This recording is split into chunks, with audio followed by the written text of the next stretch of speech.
It has been 733 calendar days in which the 4 overtime marathon between the Florida Panthers and the Carolina Hurricanes took place. Tonight is May 20th, 2025, and these two teams meet again, one more time, in the Eastern Conference Final. The Panthers lost the Stanley Cup Final 2 years ago. Carolina got back to the Eastern Conference Final after a one-year hiatus in which they lost last year in the semifinals in the East to the New York Rangers. This is Carolina's 5th Conference Finals appearance, though they're trying to break a 12-game losing streak in the ECF that spans back to 2009. They have not won a Conference Finals game since they won the Stanley Cup in 2006. Florida's making their 3rd consecutive Conference Finals appearance and 4th overall. They've won every previous Conference Finals appearance in which they have been at. Hello everyone, Alec Nava, joined here by Ian Genge. How are we doing tonight, my friend? It's the Eastern Conference Finals, my friend. This one's for all the... This one is the ticket to the Stanley Cup Final. A place that the Carolina Hurricanes have not been since 2006. And as far as I can, correct me if I'm wrong, it has been since 2006 that the Hurricanes have won a game in the Eastern Conference Finals. Yep, Game 7 against Buffalo was the last time. That Sabres team was coached by Lindy Ruff, when they had the likes of Ryan Miller, Danny Briere, and all those guys from the years past. Right. So, in this case, tonight is about Game 1. Win that first game and keep it rolling afterwards. And Florida, they're coming off a Game 7 in which they pounded the Toronto Maple Leafs.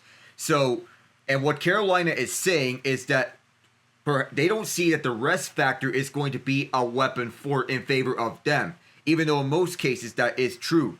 Rest versus rust is the common dilemma. But on the road to the conference finals, the Hurricanes have allowed 18 goals in their 10 games previous on their road to the East Finals. They've been dominant on the penalty kill in the first 10 games. The only 2 power play goals they've allowed came in the Washington series. That was in the second round. They were a perfect 15 of 15 in the New Jersey series. Florida, however, is dominant on the road, going 5-2. And throughout this playoff run for the Panthers, they have 17 skaters with at least 1 goal in the first 2 rounds. That's the most in the league this postseason. And 8 Panthers players have at least 8 points in the playoffs. No other team among the 4 remaining teams left have more than 5. So that speaks to the depth advantage that Florida has. Though when we look at these two teams, many Panthers players, when they're looking at film of the Hurricanes, they've said that they're seeing a mirror image of themselves. Would that be the case here again?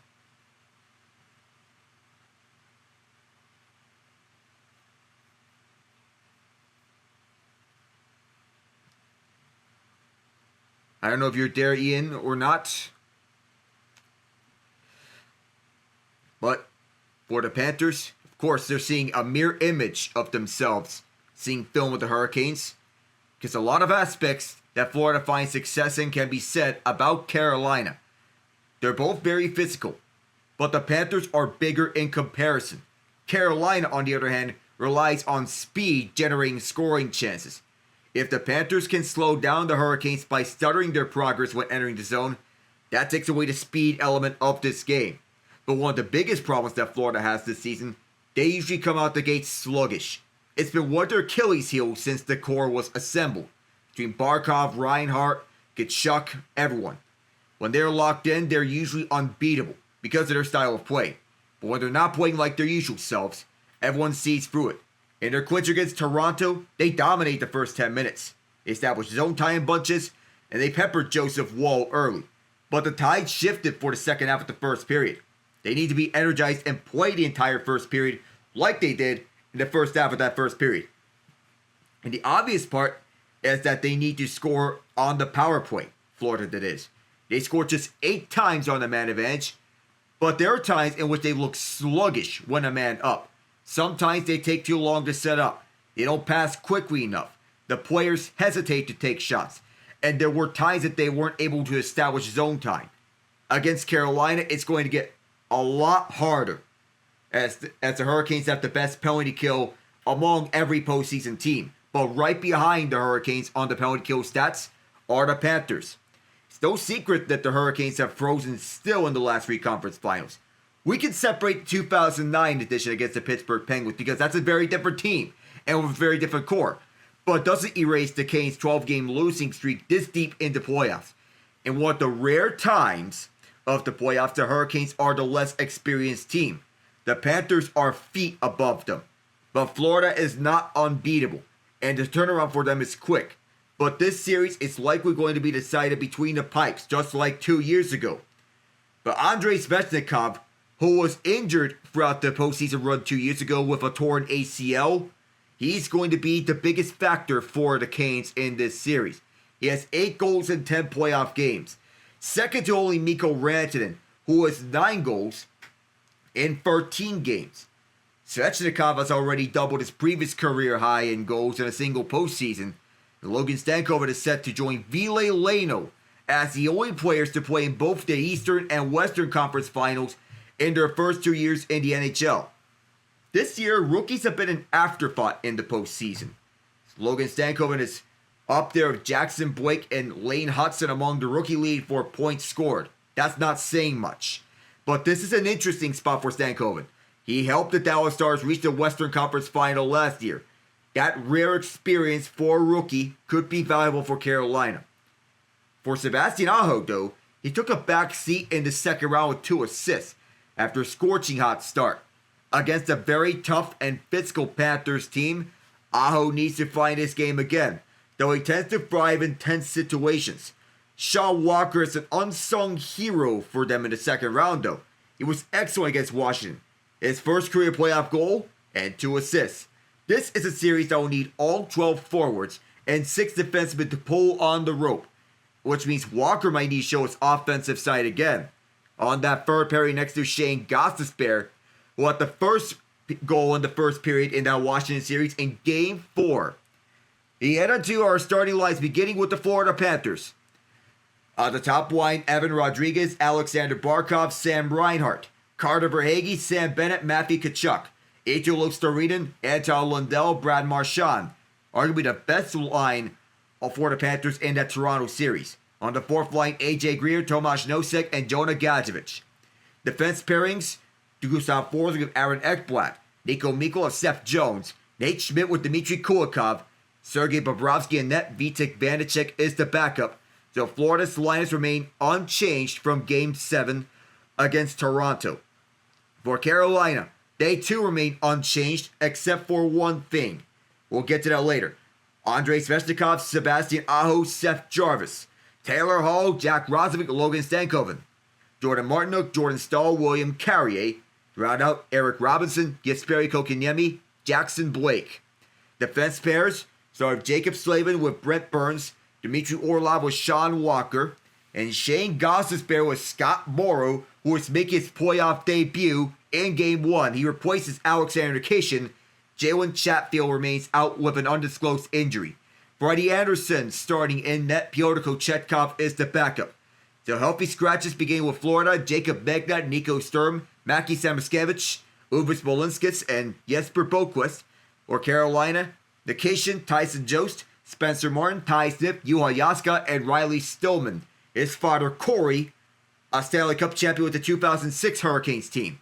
Chatfield out of an undisclosed injury.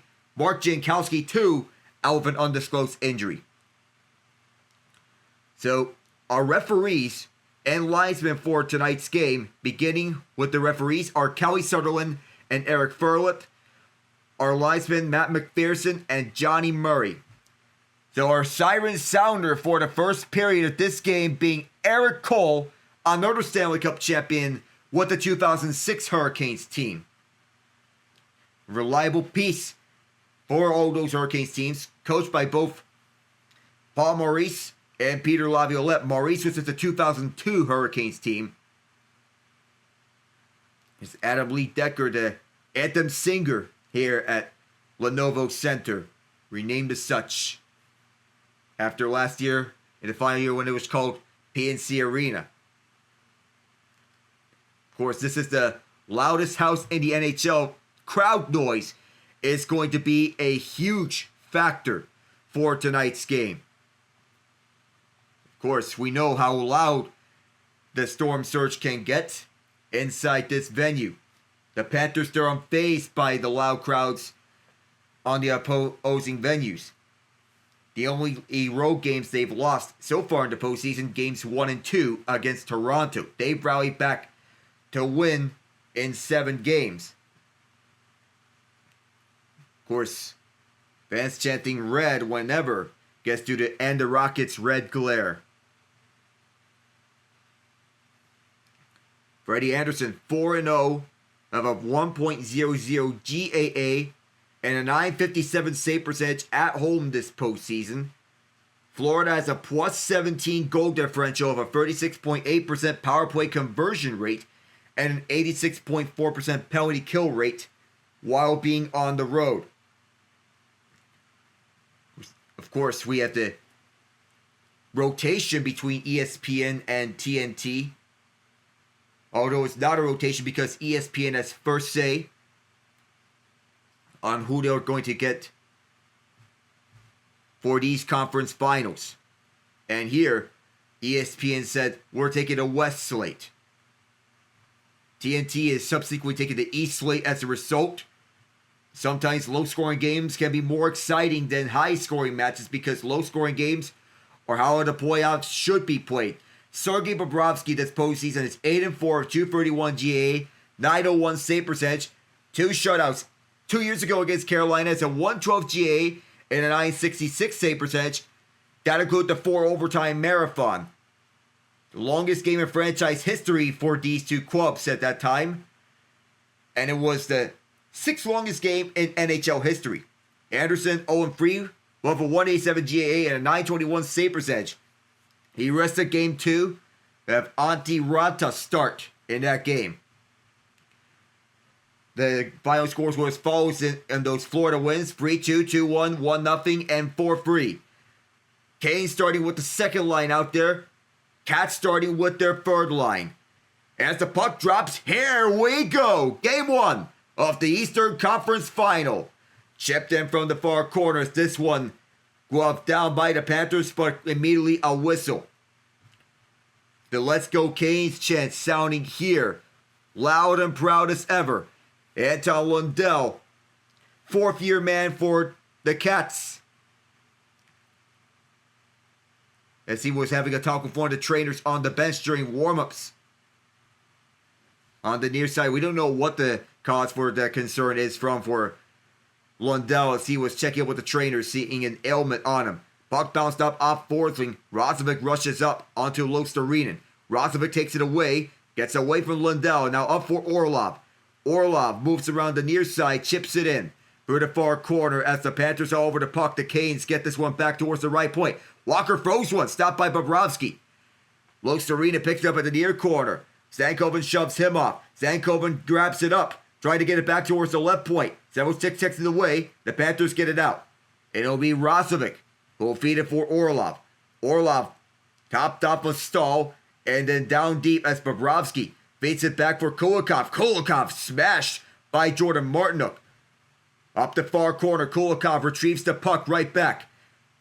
Many changes between the 2023 and 2025 teams as the third line has been revitalized for the most part. Lostarinen and Lundell being the recurring acts of it. Reinhart bumped up to the top line, thrown towards the net, takes a shot block off a stick. Kulikov keeps this one inside. Back around as Brent Burns got pinned. Reinhart goes down. Stahl wants to get this one out. He gets bumped and manages to get it out. Collected at the left side by the Panthers as the Canes make changes. Walking inside, Reinhart dropped off of Rodrigues. Reinhart gets spun and turned. Burns wanted to clear this one out. Stick it away. Aho gets this towards the Carolina bench. So among the changes between these two clubs, 2 years ago you have Verhaeghe on the top line with Barkov and Anthony Duclair. Duclair is now a member of the New York Islanders. The second line, Bennett and Tkachuk remain. Nick Cousins is replaced by Verhaeghe. Cousins now a member of the Ottawa Senators. Reinhart gets bumped up to the top line. The fourth line, you have Ryan Lomberg, Eric Stahl, and Colin White. And a mix of Zach Dalby there. For the far side, the Canes get this one through. Across the red lines, the Panthers chip it in. Anderson plays this one behind him towards the near half boards. Jones can't hold it. Here's a 2-on-1. Aho! Cross-ice pass was knocked away by Mikkola. Mikkola, who replaced Mark Stahl in this defensive pair on the second pairing. Brandon Montour replaced by Seth Jones. Right behind is Anderson, who feeds it for Svechnikov. Svechnikov got it up across, and moving up the far side. The Canes way offside on the entry, but a good sweeping clear by Mikkola on the 2-on-1. As Sebastian Aho wanted to get the cross-ice pass. As Mikkola got his glove on it, Aho was looking towards Seth Jarvis. The third pairing had Josh Mahura and Radko Gudas, both replaced by Nate Schmidt and Dmitry Kulikov. Would have been Oliver Ekman-Larsson's spot last year. Ekblad gets this down deep. Race for this puck will be collected up by Carolina, swatted away by Kotkaniemi. Through the far corner as the Panthers keep it inside off Nosek. Ekblad throws one towards the net, and it's a one-timer. That was from a severe angle as Greer hit the cage. This will not be icing as Ekblad last touched it, but Bobrovsky will collect it up for Forsling. Gustav Forsling thought about passing it, but as the Cane was closing him off, he second-guessed it. Jackson Blake rotated around to the lineup on the top three, up and down the lineup between the 4-4 lines. Nosek is closed off. Gostisbehere retrieves it. He was part of that 2023 team. This year's his second stint, or the beginning of his second stint with the club. Up for Blake. Blake tried to feed up front, but it's an offside. 3:04 into this game. Paul Maurice is coaching his 150th career postseason game. His former captain Rod Brindamore, his 7th consecutive playoff appearance, 46-38 in his career in the playoffs. Brindamore was part of that 2002 team where he was coached by Maurice, with Ron Francis, Glenn Wesley, Marty Jelena, Jeff O'Neill, Bates Battaglia, and all that cast of players. Right behind, as it's chipped towards Slavin, who kept it inside. Slavin, who's established himself as the best defensive defenseman in the NHL, has company with Forsling and Jared Spurgeon in that department. You can also say Adam Pelech. Swept in front by one of the Canes, and Stankoven tried to feed it back to the left point. Slavin gets ran right into by Brad Marchand. Panthers want to take it up the ice, and they will. Inside is Lundell, as Anderson will play this one out. On his backhand, right into danger, but it's floated back over to Slavin. That second pairing used to be Brady Shea and Brett Pesci. Now is Dmitry Orlov and Jalen Chatfield, who was the third pairing last year. Brought back onto the left point as the Canes clear this one out. Jones who collects it up. With the previous wearers to the number 3 being Keith Yandel, as he was one of the drum sounders for the Panthers. In this postseason, Verhaeghe touches up. It was handled with a high stick. Svechnikov was out for all the 2023 postseason because of that torn ACL. Teuvo Teravainen missed game 1 at that Eastern Conference Final because of that broken hand. Mackenzie McEachran, a career AHLer, was part of that top line with Aho and Jarvis. He didn't play a game in the regular season that year. Orlov grabs it up from his own zone. Still no shots on goal through the 4 minutes plus in this game. Jones had 2 goals and 2 assists in the second round series against Toronto. This will be grabbed by the Cats. Move towards the left place. Walker can't hold it inside. Aggressive pitch as it's a 3-on-2. Shot around by the Cats. Rodrigues closed off at the near corner as William Carrier takes out Sam Reinhart. Up the far side, not out as this takes a double deflection. Picked up by the Canes. Still no shots on goal this deep into the period. This will be iced as Mikkola will be the first to touch up on his puck, as spotted by Matt McPherson. The pairing of Slavin and Burns remained the same from 2 years ago. The second line had Kotkaniemi with Marty Necas right next to him on the right wing side. Jordan Martinook, Jordan Stahl, and Stefan Nason, you could say, along with Mixer down the third line. Forsling, deep shot, and there's our first save as Freddie stops a slapper from the point. If we look at the comparison between the 2023 series and the 2025 series, Nason was utilized as a top 6 forward in the 2023 postseason run. Max Pacioretty was out because he played injury before re-tearing his Achilles after playing just 5 games in the 2020 preseason. Face-off won by the Cats as they get this one back towards the far half boards. Slavin decked down Verhaeghe, wants to clear this one out. The Panthers in the way off that clearing attempt, but it's grabbed back up by Carolina. Move towards the near side for Svechnikov. Glove down by the Cats. Verhaeghe swung and missed on his dump in as he gets shoved towards the wall. Ekblad held it in. Bennett handles it down low. Has Tkachuk with him. Send a pass towards the front. Verhaeghe missed it. Slavin can't get this one out. And Bennett, whistle blows. I believe there might be something here. Bennett had possession of the puck. We'll see the penalty. And it's hooking against Bennett, the most penalized player on the Cats this year. The second line being the most penalized line this season, as Bennett will get 2 for hooking Slavin. And that'll put Carolina on the power play. And for a power play that's been so electric this postseason, this may be dangerous waters because the Panthers have the second best penalty kill in this postseason. But it's an opportunity for the Canes to get on the board. Carolina is the 4th best power play this postseason, converting at 28.1% rate. Florida converting at killing up 89.5% of their penalties. Defense meets offense as Jarvis's pass got blocked off. Jarvis gets it around. Aho, turnaround shot, and there's the first shot on goal on Bobrovsky. He'll cover it up. First shot this series.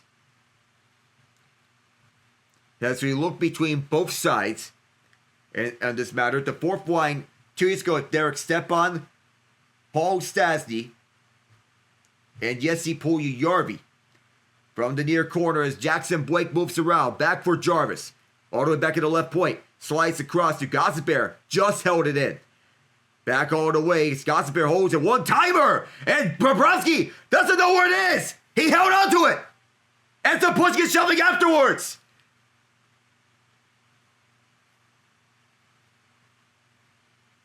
Florida did not like that Carolina was wacky at their netminder off the one-timer top of the left circle from Blake. As he was holding onto it was Jarvis. But at the one-timer, it caught his armpit right onto his blocker side glove as Aho was tangled up. And Reichard wanted to go at it on Blake's throat. Matt McPherson and Johnny Murray quickly separate the 2 of them.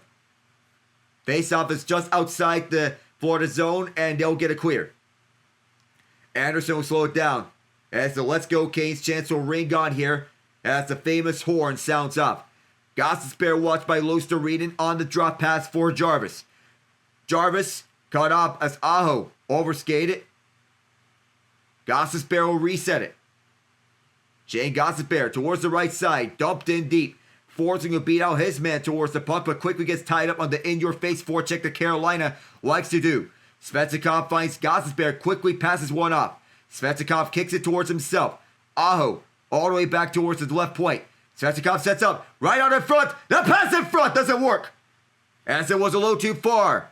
The Canes reset as they set things up. Partial change for the Cats as Gosipere enters up. Down around at the near corners, Aho overscan the pass, forcing. Brad Marchand can't get it, and this will be cleared out by the Cats. Forcing a waiver claim from Carolina. Aho gets spun around. Lundell chops at the puck, can't get it out as it's held inside. Overskate the puck as Seth Jarvis throws down his man, Ekblad, and gets the puck as a result. All the way back is Hall, holding at the right circle. Quick shot, loose in front, Bobrovsky trying to cover it. He does! And a penalty afterwards. Sebastian Aho is going to head to the box.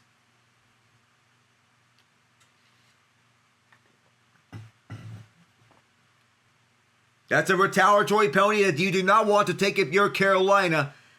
Florida wants to play mind games as a result. And of course, that glove punch in the face on Anton Lundell. That's why a shot from the right circle as Aho wanted to go at it. And that he sees red as a result. And that is a retaliatory penalty. 15 seconds of 4-on-4 before the Panthers get an abbreviated power play. And And what is known about the Panthers is that they want to get in your face and want to play mind games. But here, on the power play, they need to get set up. Because in past games this postseason, they've looked sluggish. And they struggled to set up. And Rod Brindamore is not happy about that penalty, having some words with Kelly Sutherland, their official. Johnny Murray getting set to drop the puck here. And we have 4-on-4 underway. Quick shot was blocked off the faceoff and it goes out of play. And the fans clearly unhappy with the officials. But there is no argument to be had there. There was a clear glove punch. And we'll be back here in just a moment. Scoreless. Past the 7-minute mark of the first period. We'll be right back. Okay, so to start off the contest, it has been fast-paced, with Carolina playing their style, Florida playing their style. The power play, for what it's worth, Alec, the power play seems to be getting to Bobrovsky. They are getting the puck to Bobrovsky. And I think, and as long as they keep peppering those shots on goal, eventually they will put one in the net. Eventually, you will believe, because the power play has looked dangerous ever since the start of the postseason, even in the Washington series, Ian.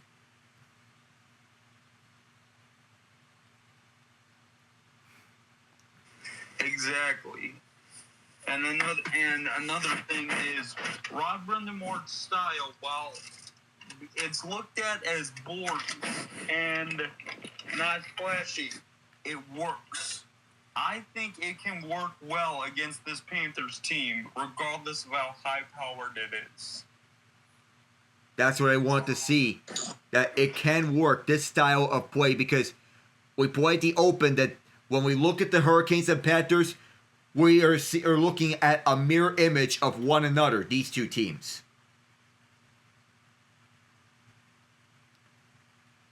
And 7 minutes into this game, we're seeing physicality ramped up a ton as William Carrier and Brad Marchand got into it several times with the hits that they're throwing around. And what we're seeing is that these two teams are bringing up the best of one another while playing each other. So these two ready for battle as we're getting set back here for his face-off. 12 more seconds of 4-on-4. Chewbacca's out there. Brent Burns, that is. Face-off is to the right of Freddie Anderson.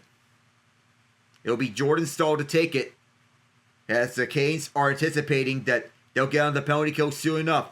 It'll be slapped around, and then down the ice. This is not picked up.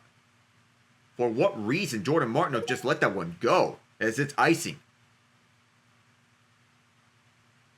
So 6 seconds left on 4-on-4, and then the Cats will get on their first power play of this game. 6 more seconds as Reinhart and Barkov are out there. Slade will get set up. He'll send this one down the ice, chase for this puck, and as it reaches Bobrovsky, he'll cover. The penalty expires here. So the Cats will have 1:42 of power play time. So now that the Panthers, they're on the power play, they need to get set up because at times they look sluggish on the man advantage. Tampa and Toronto made it sometimes easy for them to get clears. Against Carolina, it's going to be a very tougher challenge. 4-1. The shots on goal in favor of the Hurricanes, as this faceoff is between Reinhart and Staal. There's a holdup on the faceoff drop. And it's Staal winning it. Here's Slavin. His shot's blocked in front. Be caught by Bobrovsky. And he'll hold on to it.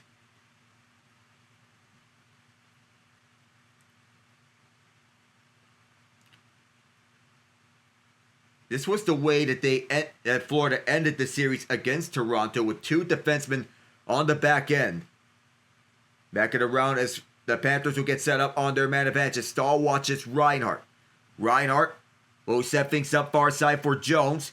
Will set up for Reinhart in return. Far side and then backwards for Barkov, who fires this one around. Two defensemen out there for the Cats, Jones and Ekblad. Canes clear the puck, and the Cats will reset. Jones around towards the far side as Martino got a stick there between the legs.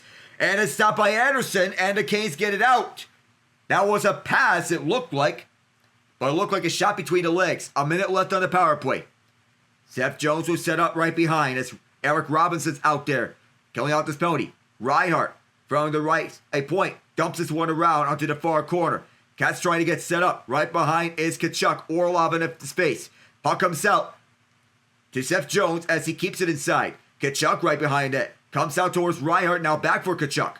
Barkov. Kachuk one more time. They play more catch. Barkov looks on the centering pass. Backhander. Score! Carter Verhaeghe snuck it in at the top corner.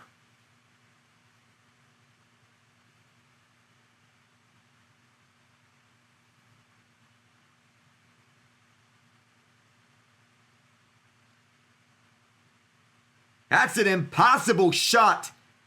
But Verhaeghe seeing this one the entire way, sneaking one top right corner, and elevates it past Anderson, waited him out, and wait for his turn, gets that feed all alone, and the closest there was to a stick was Seth Jarvis. Yeah, I mean, Alec, there's nothing Freddie can do right there. I mean, the window that, a backhander like that is impossible. It's not impossible. It's difficult to stop enough. But to put it top shelf like that, you don't see that often. If anything, when players try to do that, they bounce it off the crossbar. That makes this shot incredible. Taylor Hall keeps it in as the Canes try to strike back. Caught off with a stick in front from Forsling. And through the far side, Stankoven rushing up towards the puck. Freddie Anderson slowing this one down. Towards the near side as it's held inside by Kulikov. Down deep as this bounced up in front. Towards the side, Greer. His pass never made it all the way through. And now the Canes will counter with a 3-on-2. Helkaniemi gets shut down by Mikkola, and that 3-on-2 is disrupted. Orlov racing towards the puck. Backhanded to keep this one alive. Florida gets this one back inside the zone. And then this play gets disrupted. The Canes will go back with this. Wafted down deep by Kokiniemi towards the near corner as Robinson gets turned around by Kulikov. Nosek as he sends this one down. The Canes get in the way. AJ Greer will set this one back behind. As the Panthers don't get set up. Kokiniemi watches onwards. Jones moves up for the near side. And back deep is Anderson. Freddie Anderson sets up right in front for Kokiniemi. Spun around. Partial 2-on-1. They hurry. Jackson Blake overskated it. Verhaeghe picks it back up. Verhaeghe all the way back for Mikkola and then Jones. Jones moves up near side. Aho intercepts. And the Canes offside with 9:53 to go here. First period. Verhaeghe on an impossible shot. Roofing it top shelf. On his backhand. Right by Freddie Anderson. For the first goal of this series. We'll be right back.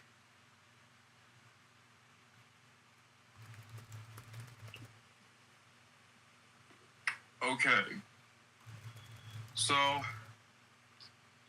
plenty of game left. But the Carolina Hurricanes need to get on their horse. Because right now, Florida has all the momentum. And any team with momentum is dangerous. With Florida, Florida is like SEAL Team 6 when they have momentum.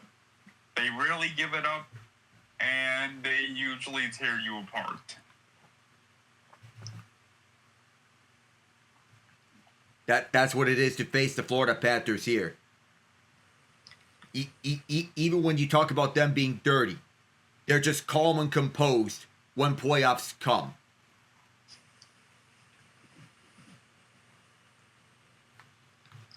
This is correct. The one key difference, if we do get a rematch from last year, is the winner of But here's the key difference this time around. Last year, in comparison to this year, the Western Conference team will have home ice advantage in the Stanley Cup Final. Dallas and Edmonton will have a higher point total than whoever they face in the East. But that may not face Florida that much. 9:53 to go here in the first period. This postseason at home, they're 5-0, outscoring their opponents 21-8. They're 21-8, but they have never faced a team like the Florida Panthers thus far in the postseason, so this is their greatest test. Washington, you could say they overachieved this year as Stahl wins this faceoff. Burns fights around for the far side. Jordan Stahl shoves Kulikov out the way. He's picked up by Carrier as he moves around the near corner. Carrier wants to get set up. Wants to pass it back out to the right point. Kulikov goes him up. Puck comes out in front. Comes back to Carrier. All the way back for a deep shot from Burns. Blocked. And Slade will get to this puck. Burns again. Burns fires around the far boards. Kulikov in the way of Martinook. Both of them get tangled up and get hauled down. Martinook trying to pick up his stick. And all the way back towards the far half boards. Burns sends towards the goal. Can't all get all the way there. Slavin keeping this one. Turns it over to the Panthers. Sam Reinhart overskates this puck. And it bounced towards the right side. As this is moved up towards the Canes bench on the battle right in front of Rob Brind'Amour's bunch. And neither team could get an edge as Martinook taking this one away. Now up for the middle for a partial one-on-one. As here's a drop pass that was closed off by Kulikov. As Orlov wanted to get this one up, it's in the netting. 8:52 left in the first period. These two have a very contrasting style of play. It is 1-0 Panthers. And whenever the Panthers hold a lead by the end of a period, game over. Time to wrap it up. The game is over from there. They're 26-0 under Paul Maurice in that category. But records may be meant to be broken. But this seems like the Peter DeBoer 9-0 in Game 7's record. Anton Lundell is tossed out the face-off dot. Losterine will take it in his place. Off the tangle, it comes to Lundell. He clears it out. All the way back, it's Gostisbehere. Up the near side, coughed it up to Brad Marchand, who coughed it up himself. But Marchand holds it. Marchand, at this one flipped down, just comes back down low, away from Eric Robinson. Losterine gets caught out by Gostisbehere. Gostisbehere curls and drags. This one went up high towards the mesh. 8:29 left in the opening frame as this went off a stick, moving down the near side of the ice for Gostisbehere. And in the way there to block that one off was Gustav Forsling. You could say he is a top 3 defensive defenseman in the league right now. One of the best waiver pickups. No team has won a Stanley Cup of any of their players making over $10 million per year on the salary cap. Near corner, it is Jones, where it's cleared out above one of the Canes' heads. By the penalty box doors, a rush for this puck where it's grabbed by Jack Roslovic. All moved it up. Stankoven chasing this one down. Mikula gets tied up by Stankoven, the little engine that could. Stankoven breaks it free. Backhands it all the way towards the right point. Gostisbehere holds on to its center point. Gostisbehere fakes out a man. He moves in. Gostisbehere! Oh, that pass missed! And it's all the way back towards the right point. Deep shot from the point. That one also missed. Hall keeps this one around towards the right side. Centering pass was knocked away. Scott Morrow gets driven down and the Panthers will pick it up. And that was a close call there as Morrow picks it up. Morrow playing in his first ever Stanley Cup playoffs game.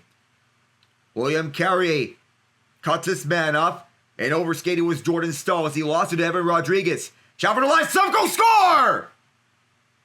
It is 2-0 Aaron Ekblad! Off the giveaway from Jordan Stahl.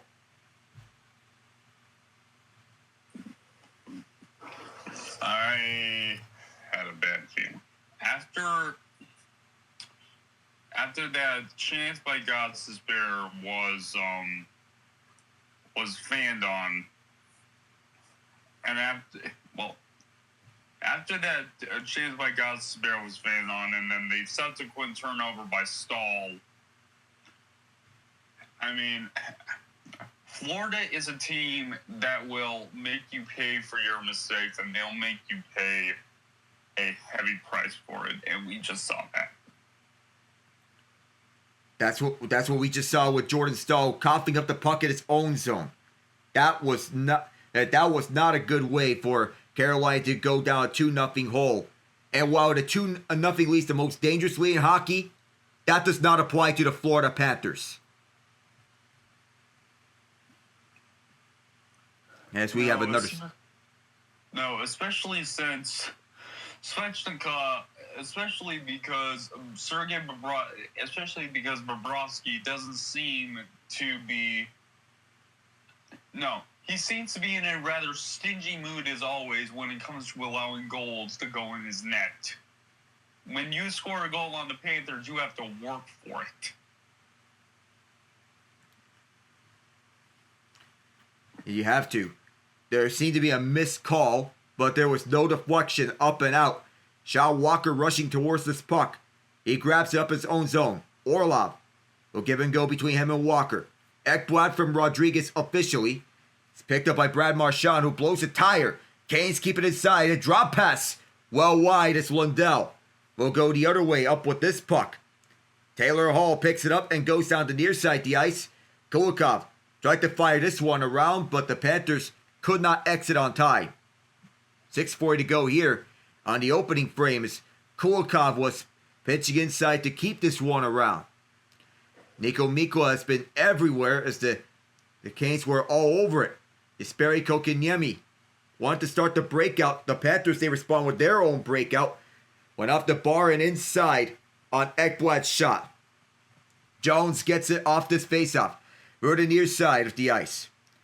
Shane Gostisbehere gets cut down. And this one bounced up for the near side of the ice.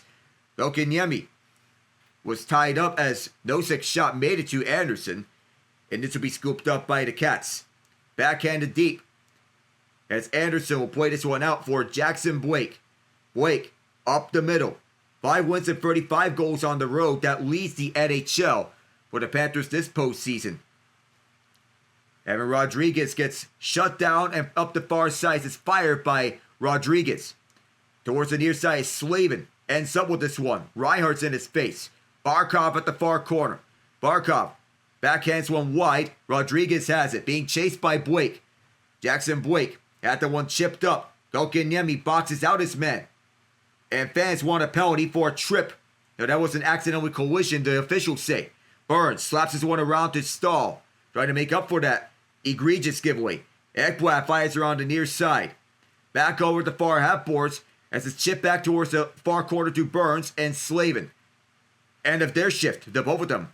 Near the penalty box doors as it's picked up now by Staal. Sam Bennett tied him up. Down the near side is Verhaeghe. Chopped that one away. Through the near corner. Panthers want to take it away. This one deflected. Made its way to Bobrovsky. Off the glass as Bennett settles this one down. The Panthers recollect it. And through the far side. Dmitry Orlov from the bottom of the right circle. Chopped away. Verhaeghe on the hold. Back around right behind the net. Orlov gets tied up. And this will be moved up for Carrier, who gets chopped away. Backhanded pass. Settled down by Sebastian Aho. Shut down by Bobrovsky. He loves to shut down breakaways. As Jarvis can't find Aho as Kulikov was in the way. Recollected. Comes out in front. Stopped by Bobrovsky and the rebound is cleared. 2 great chances by the Canes. And Sergei Bobrovsky has been very sharp. Moved up off the deflection. Collected the far corner by Blake.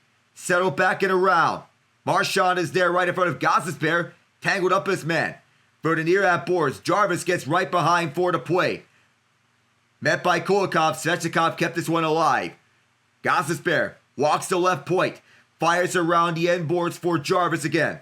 Jarvis looks towards the right point for Morrow. Scott Morrow sends his one around. Towards the near boards. A bump by Carrier. And Lundell is able to clear.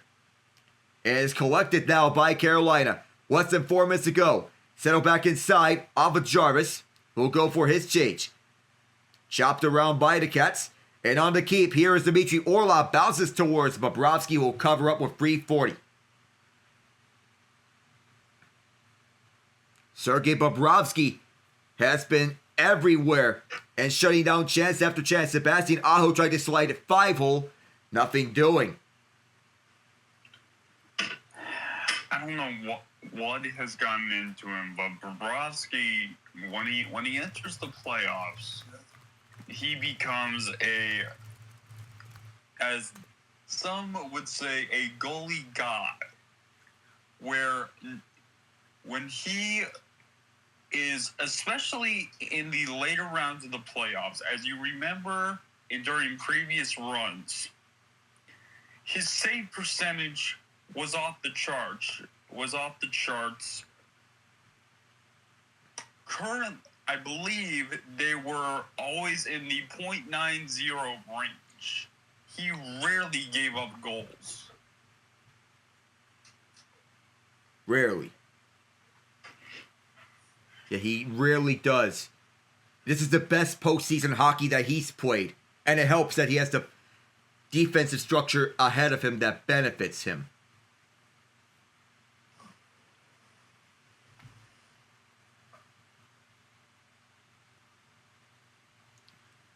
And the difference between 2 years ago and today in roster construction is huge between both of them.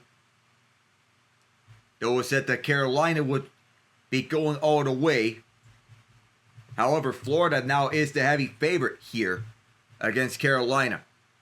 And despite this, between Freddie Andersen and Sergei Bobrovsky, you would believe that Bobrovsky would still have the edge over Andersen despite Andersen's save percentage totals. Because Carolina has the quote-unquote easiest path to the Eastern Conference Finals between the four finalists here. Ekblad clean himself up. The Panthers have 12 goals by defensemen in this postseason. Carolina with 8, Toronto with 8, Edmonton with 7. Off the face-off, this gets cleared out by the Cats. It'll be settled down by Brent Burns. Burns to Slavin and then back to him. 3:30 to go in the period. Carrier will backhand this down deep. Seth Jones was the first one back. Jones gets clobbered at the boards. And this will be all the way out. And it'll be collected by Slavin. Jacob Slavin will start up from his own zone and move to Carrier. Coughs it up, and here's Jones who throws one towards Freddie. And that's an easy save. There's one that hits by previously Sam Bennett as he elbowed Jacob Slavin up high. Knocked him out of that game in Game 4 in 2023. And it almost had a similar looking hit on Dmitry Orlov. That time Orlov stayed upright. But that was a very eerily similar looking hit by Bennett on Orlov when he injured Slavin in Game 4. Carolina wins the faceoff and they'll send this one down too far for Svechnikov. It will be collected by the Panthers. Verhaeghe. 16 hits apiece by both teams as he'll sell this right behind Andersen. Collected by Orlov. Orlov backhands it out. All the way for Tkachuk. Aho got in the way. Moved around onto the near side for Verhaeghe. Back around towards the near corner as Reinhart gets twisted and turned. Tkachuk had 3 game-winning goals in the 2023 series. One time for the left point, sailed wide. Might have been blocked. Right, the near half boards. This is Svechnikov who gets this one all the way back. That was Orlov who gets it back for Walker. 2:25 to go in the first period. Walker sells this one down. Walker to Orlov. Calmly walks his way across and fires it in. Up the far boards, Lundell. Loses this one. Kotkaniemi gets this one back. Nobody who hold the right point. Onto the layoff side, Luostarinen will pick this one up. Carolina is uncharacteristically sloppy here in Game 1. Jack attributes to the rest versus rust factor. Burns gets hit from behind by Luostarinen. Left way, Schmidt who kept it in. Bounced off of Andersen. Brent Burns to Jackson Blake. Wanted to get it out. Slavin. Hounded by Lundell. Up the far boards. Kotkaniemi kicked it to himself. Can't get by Luostarinen. Of course, the Panthers, they're the bigger and more physical team. From the left point, one of the Cats goes down. That was Lundell. Settled down by Carolina as Andersen will play this one out for Slavin. Less than 90 seconds to go here in the first period.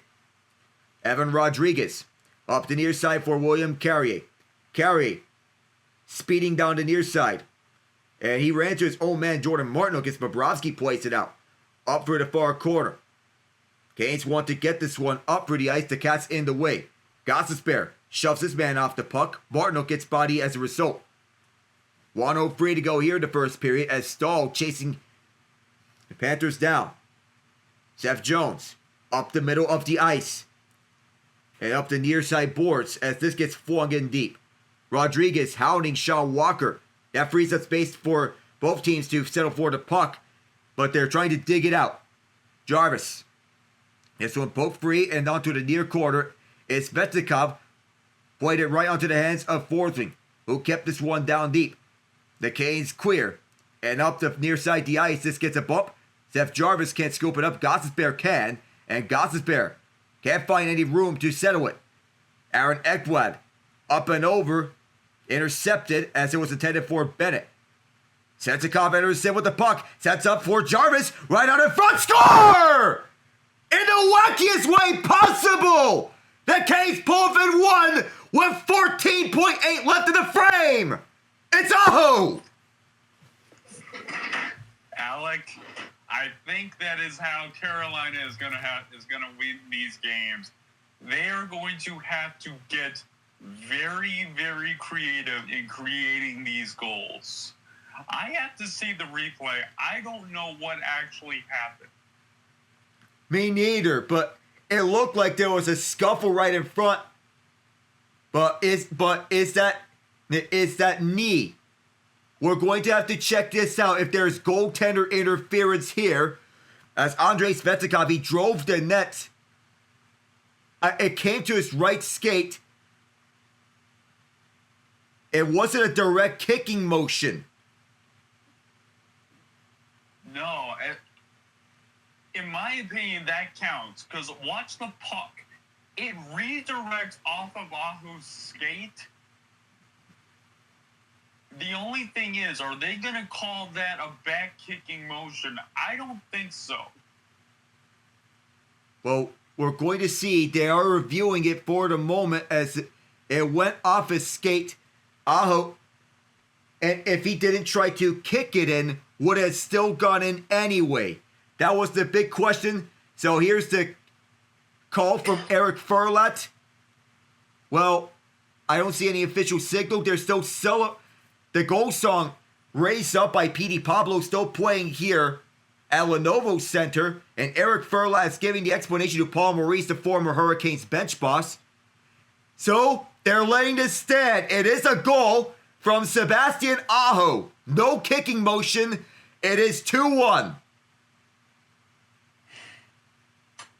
And that right there, folks, is how you beat the Panthers. With skill, fundamentals, and just the tiniest bit of BS. 10 seconds left in the period as this one slapped back all the way to Brent Burns. For the near side, Jack Roslovic collects it up. It's stuck at center ice. And after one, the Panthers lead it 2-1. They have not lost a game in the postseason under Paul Maurice where they have led after any period. They are a perfect 27-0 in this regard. As Wade Minter gives the announcement to the crowd of the Aho goal. That was the wackiest goal ever. Well, at the very least of the more recent playoff rounds where we've seen just straight on bombs in the net and crafty backhands. But yeah, and I think that's how Carolina is going to win this. Actually, that goal is a lot more important than just cutting the lead in half. That also shows that number one, they can get the puck pass from Bobrovsky, and number two, I am certain that Rod Brindamore in that locker room is going to get on them about the sloppy passing and puck possession. Because as you stated during the period, they looked uncharacteristically sloppy. Yep, they did. as I mentioned, rest versus rust. Sometimes rest may be a good thing, but here you could get off your game for a while if you don't keep well conditioned in preparation for games, and it can bite you with the rest if you're not prepared.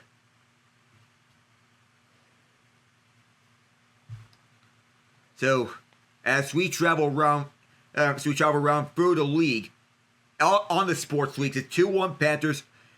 So it started with Verhaeghe from Barkov and Kachuk, Ekblad from Rodrigues off the stall giveaway, and then Aho from Jarvis and Svechnikov. That's your goal scoring here after one period. And we have game one of the Western Conference Finals underway between the Minnesota Timberwolves and the Oklahoma City Thunder. And so far, Minnesota off to a fast start. Oklahoma City, it's a duel of superstars, Ian. Anthony Edwards and Shai Gilgeous-Alexander.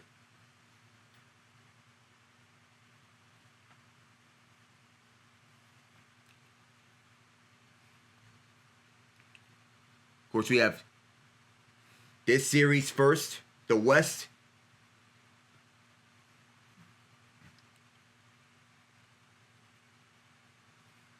And looking around through these two leagues, we're going to have to get around through the NBA's. We have a rivalry between Trae Young and the Knicks, as he's trolling Knicks fans on the headlines. I'm saying that in Game 7 between the Thunder and the Nuggets, saying that OKC fans are louder than Knicks fans. You know, is it really trolling if that's the truth?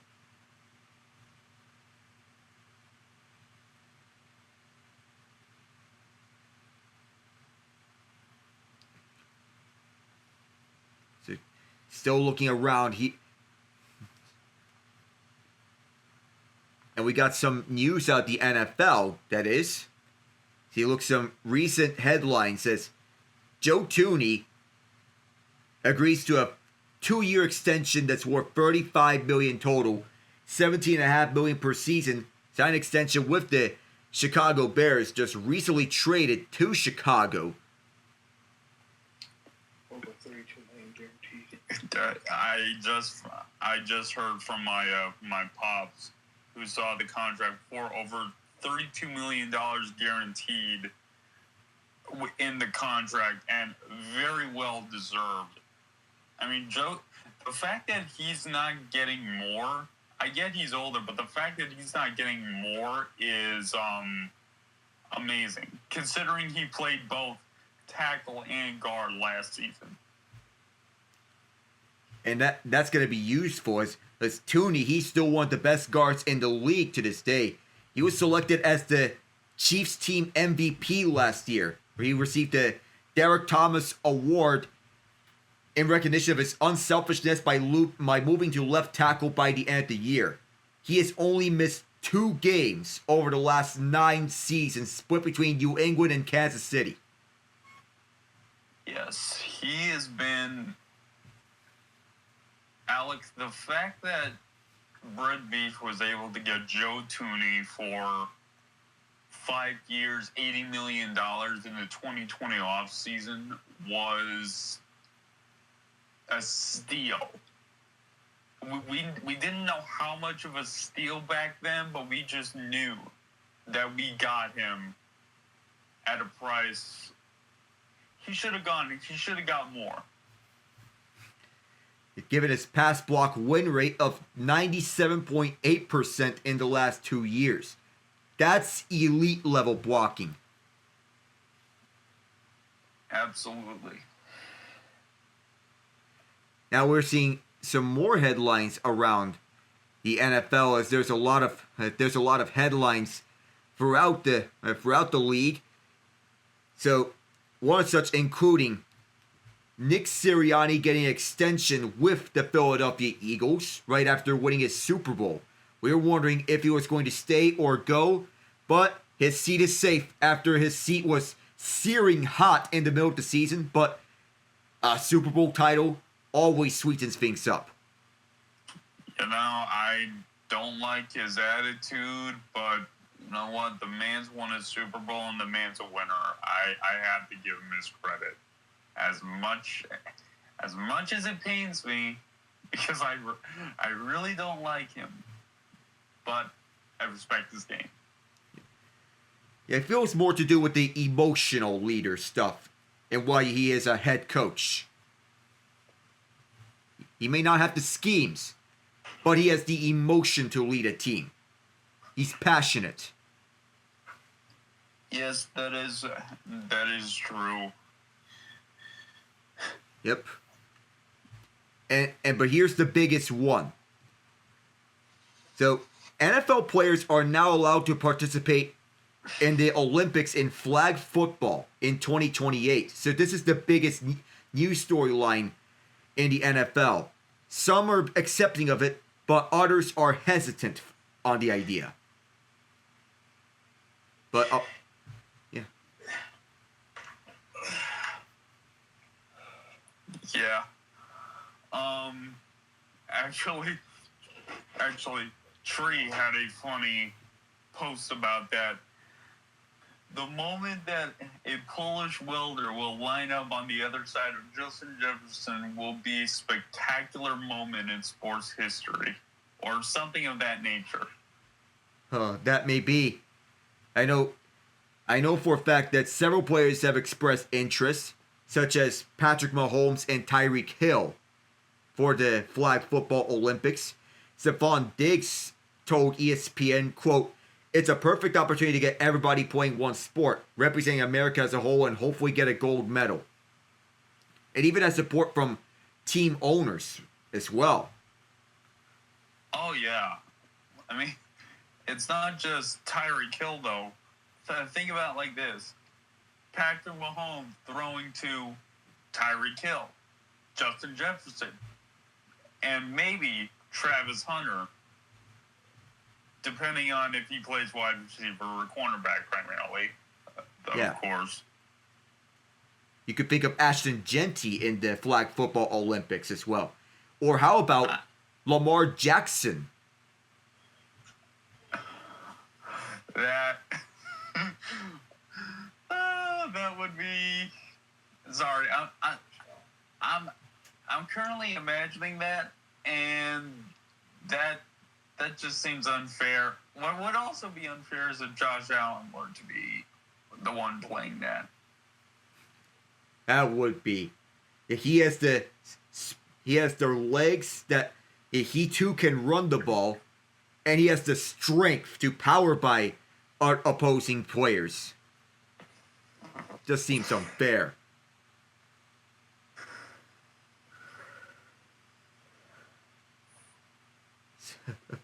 Just reading over the headlines about flag football, all the possibilities are endless. And do remember, the NFL is expanding their brand internationally.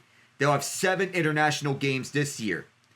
They'll be playing at London, Sao Paulo, Dublin, Berlin, Madrid, and Munich. Which I also want to wonder, please bring the NFL back to Ciudad de Mexico. It would be amazing if we bring back the NFL Mexico games. I don't know about that one, Alex. Well, simply because the last time they had a Mexico game, it did not end well for one of the teams. I know that for. Well, there is that. I would love it too, but I don't dive into this a lot on broadcast, but given the current tensions between the United States and Mexico, this feels like a pipe dream now. Yeah, and there's also the issue of air quality. Apparently that was one of the concerns about teams going to play there, is it's just not safe. It's not safe for anaerobic activity. Yeah, it's not. You know, on Twitch, Spragalicious commented, "How nervous are you?" Well, a fair share of nervous, that is. Well, if I'm a Canes fan, yes, facing the defending champions would mean that I would be nervous, naturally. This is going to be a tight series. Don't get it twisted. But you got to feel the nerves if you're a fan of either one of these two teams. Oh yeah, especially Florida fans are now have a reason to worry because your lead just got cut in half right before the period ends on a goal that looked like something out of Slapshot. Oh, you have me reminded of that film. Man.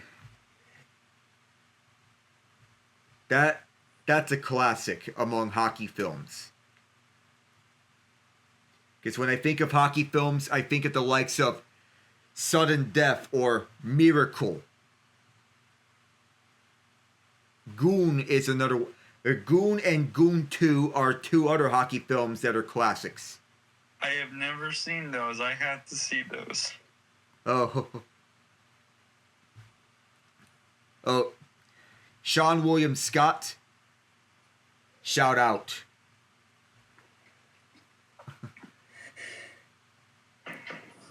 Oh. Of course.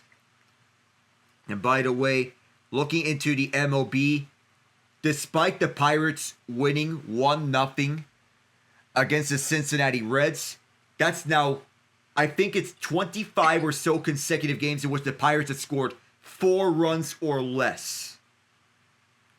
Oh my goodness. Despite the win, I'm not happy. Alec, I am so sorry that the Pittsburgh teams are your primary ones because you're headed for a time where it's going to be dark in all 3 sports unless you add another team. I recommend adding a women's team there because there's a good chance that they'll find success. But the Steelers don't know what they're doing. The Penguins are headed into a forced and very painful rebuild soon. And the Pirates are owned by Bob Dunning, who is cheap, does not spend, and has no interest to sell the team because that is the only way that he makes money.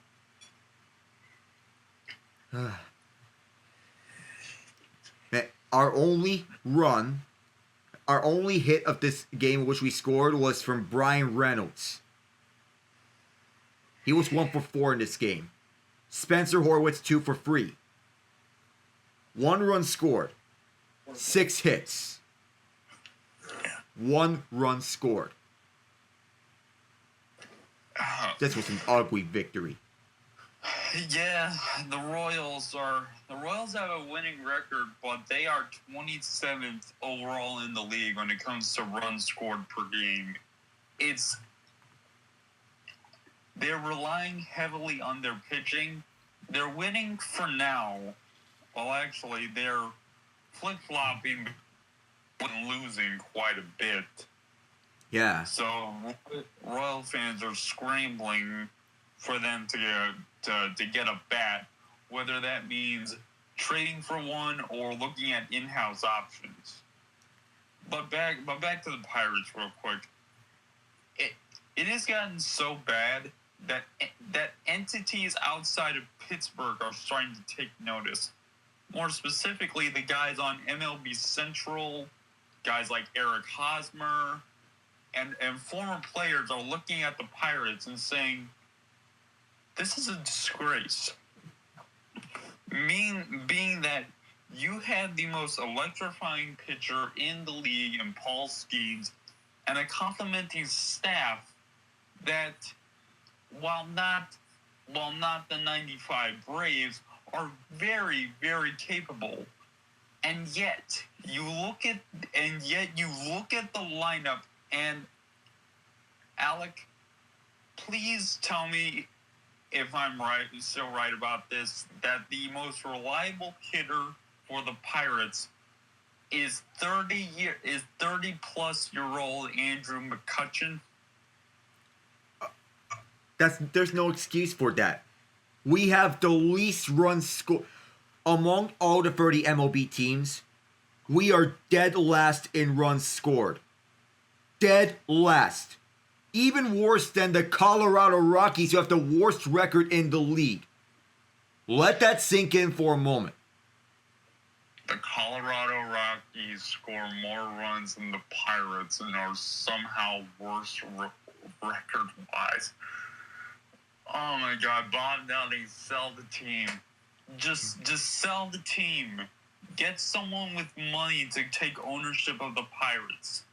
Please. I mean, for a team that had the likes of Barry Bonds and Bobby Bonilla, and and actually, yeah, my dad just said Roberto freaking Clemente, and yet Pirates fans are stuck with whatever the heck they put out on the field every single year. Unbelievable. Anyways, I believe the second period will be starting soon. Soon enough. Man, this is very... To say this is rough is a gross understatement to the on-field product that's been put up here with the Pirates. Yeah. Oh. You look at the blueprints that other teams are putting up. The Tigers, they're a small market team, yet they have a blueprint to success. Wise spending is the key. And they spent wisely. And they have the best manager in baseball in A.J. Hinch. Absolutely. We can talk more on this in the next intermission. I think puck drop is about to happen. Yep. As we get back onto ice level, where Florida leads 2-1 after one period of play. Hoping that it comes with less 4 overtime heartbreak. I'm hoping that it doesn't reach 4 overtimes at all. But as the second period is about to get underway, it is the Stahl line up against the Barkov line. To begin the second period, let's go! All the way back, it's Brent Burns to collect it. Burns, the only goal from Aho for Carolina, as it's collected up by Carrier, coughed up and sent around back behind the net. Rodrigues gets bumped. It is Reinhart controlling. Reinhart goes back for Mikla. Cross-ice pass for Jones. Can't hold the zone. So it's going to be a delayed offside against the Panthers, as Burns will start up for the Canes.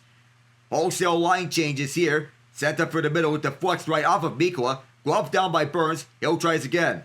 Towards the far boards. Settled wide at the near corner by Stahl as he gets shoved. Right behind the net now as the pass didn't come all the way out. Broken stick on the ice.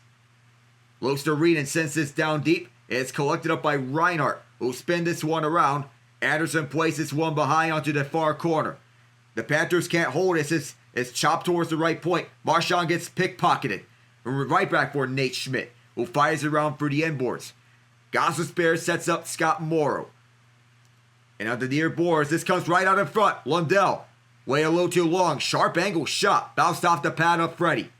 Taylor Hall. Oh, he almost got tied up on the puck carry with Losterinen right on his face. Jackson Blake gets tied up. One of the Canes takes a spill right at center ice. Settled back down by Brad Marchand, who moves it up through the middle. Marchand waits out his man. Moved up now for Sam Bennett. Bennett around the near side. Marchand to Losterinen. Drop pass back for Marchand. Wants to set up towards the right point, but this puck goes towards the Panther bench. Logan Stankoven trying to go for this puck. It went down low for Anton Lundell.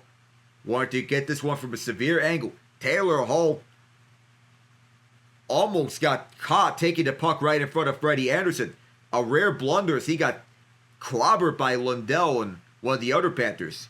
Hall takes a breather as he almost had a nightmare moment. Sebastian Aho on the faceoff of the defensive zone. Won by Tomas Nosek. Or rather Aho, as Orlov gets it down deep. His puck takes several bounces. Wow, that's an icing. I thought it bounced off someone. In that coming out the 7-game series, Sergei Bobrovsky continues to be dialed in for this game. And Bobrovsky taking away several chances here by the Canes. Sebastian Aho and Seth Jarvis get it turned away. Aho on the breakout. Off this faceoff, it'll be Forsling. Fires one deflected right in front. Bennett backhander. Wide of the crease. Collected at the near corner by the Canes. And it'll be back up through center. As Martino got tied up. And right behind, it'll be the Canes moving up with this. Jarvis got out of the way as Bennett moved it up for Tkachuk. Towards the near side is Forsling now. Wrapped around to the far boards as Aho got tied up off the clear. Glove saved by Freddie from the far half boards from Bennett. And once again, Carolina is not being crisp with their passing. They are, and what's more, they're not keeping the puck on their stick blades. And what it's doing is allowing the Florida Panthers to not only regroup, but formulate an attack plan to get into the zone. Folks starting to face off.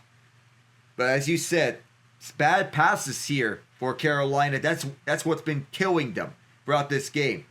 They're being too sloppy with the puck. And that's not in any way sustainable. Sam Bennett had a look, but had it not been for the stick of Sebastian Aho, it might have been 3-1.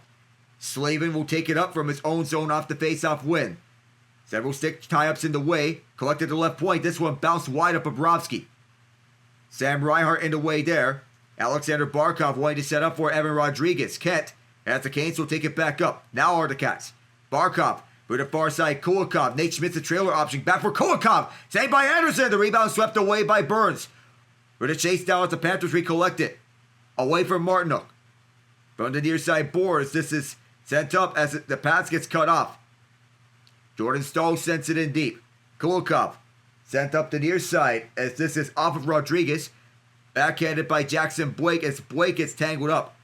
With a relief by Jonah Gadjevich. Morrow starts up through the middle. And now up the middle are the Canes. Backhanded for Blake. Blake slows up. Blake curling drag. Bounced off a stick. Too far for Gostisbehere as he rushes back to the puck in his own zone. Gadjevich was still chasing after the puck as Gostisbehere sets up for Blake again. Blake gets shoved towards the side by AJ Greer. That allows Mikko to pick it up. To the far side, this gets moved up by Nosek. Tomas Nosek for Nico Mikwa. Backhand feed, Greer! He scores! It's 3-1 AJ Greer! The fourth line chimes it again for the Cats!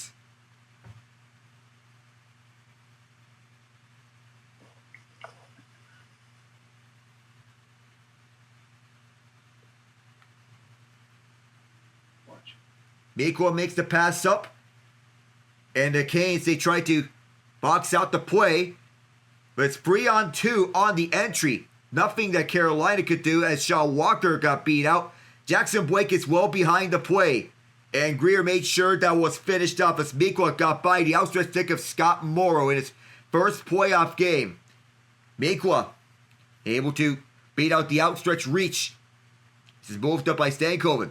Stankoven moves it down deep towards the near corner. Lundell for the near side as the Panthers move up again. Intended for Brad Marchand, but that's iced. Okay, so we have an icing. It's going back to Florida's zone. Okay, this is an opportunity for the Hurricanes to finally start attacking the goal again. And Mikkola decides not to shoot it. This top 9 gets talked about a lot for the Cats. As this faceoff is won by the Canes. As Walker shot one from a bad angle. As it's kept inside by Orlov. Walker again. Give and go for Orlov. Going in down low. Chipped away by Jones. Stankoven on the keep. Marchand on his face. Stankoven staying with it. And Jones was all over him. There's a loose stick. That was one of the Canes as this one fired around. Now it's Stankoven who lost the stick. Got it back as this one fired high and wide. Held inside on the deflection. That almost made its way through. Sent a pass towards the front. That was blocked out. Walker collects it right point. Walker looking for a lane. Shot gets blocked right in front. That was looks to Reedon. And it's bounced towards the Carolina bench. Or actually between the benches where Brian Boucher was standing. And he gives that puck to Souvenir. Oh. Well, he got a piece of it, though. Brian Boucher. Of course, former backup goaltender for the Hurricanes right behind Cam Ward. As this faceoff is won by Carolina. I think there's a stick it away as the Canes will look to pressure right back. Jordan Stahl there. Through the far corner. Brought this one back deep left point. Offside. As Carolina, they need to exit. And the Panthers, they'll skate up with this through the far side. This one knocked away. And so we Burns settling this one down. Burns moved up the middle as this bounced up. Panthers all over as this Barkov will fire it inside. Anderson played on the backhand for Burns. Brent Burns sent it up. A little too far as Barkov. Barkov will bring it back for a one-time right. Ekblad missed the net. Forsling kept it inside. Bounced off the skate of Martinuk. Sam Reinhart. Svechnikov's stick lifted him. Slavin was all over him. And it's covered by Freddie.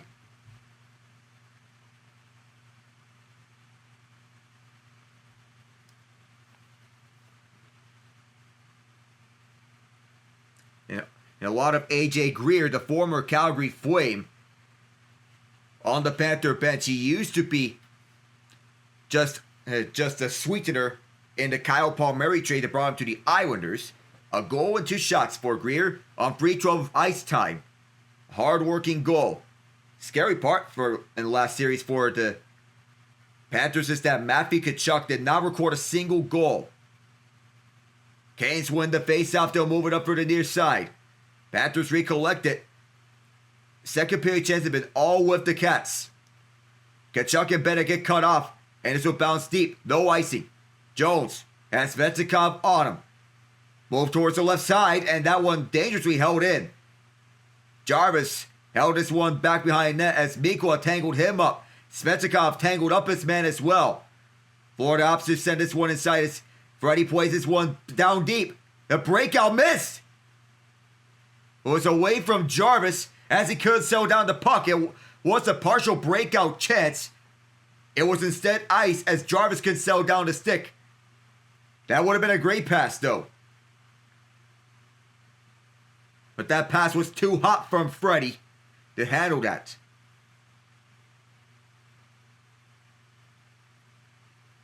Face off is to the right of Anderson as it's won by the Cats. Nate Schmidt holds onto it, fires this one wide. Orlov tangles up his man. The rebound came loose and Gantovic almost stuffed it in. Anderson held onto it just enough. We are 6:02 into the second period and A.J. Greer off a gorgeous feed from Nico Mikkola to make it 3-1. We'll be right back in a moment. Another thing to note, Alec, right before the end of the break, I just saw the Panthers have taken the lead in shots on goal, which is another way to say that the Carolina offensive attack has been slowed down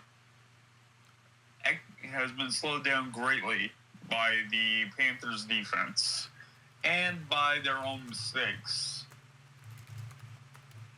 Mm-hmm. That is the case there.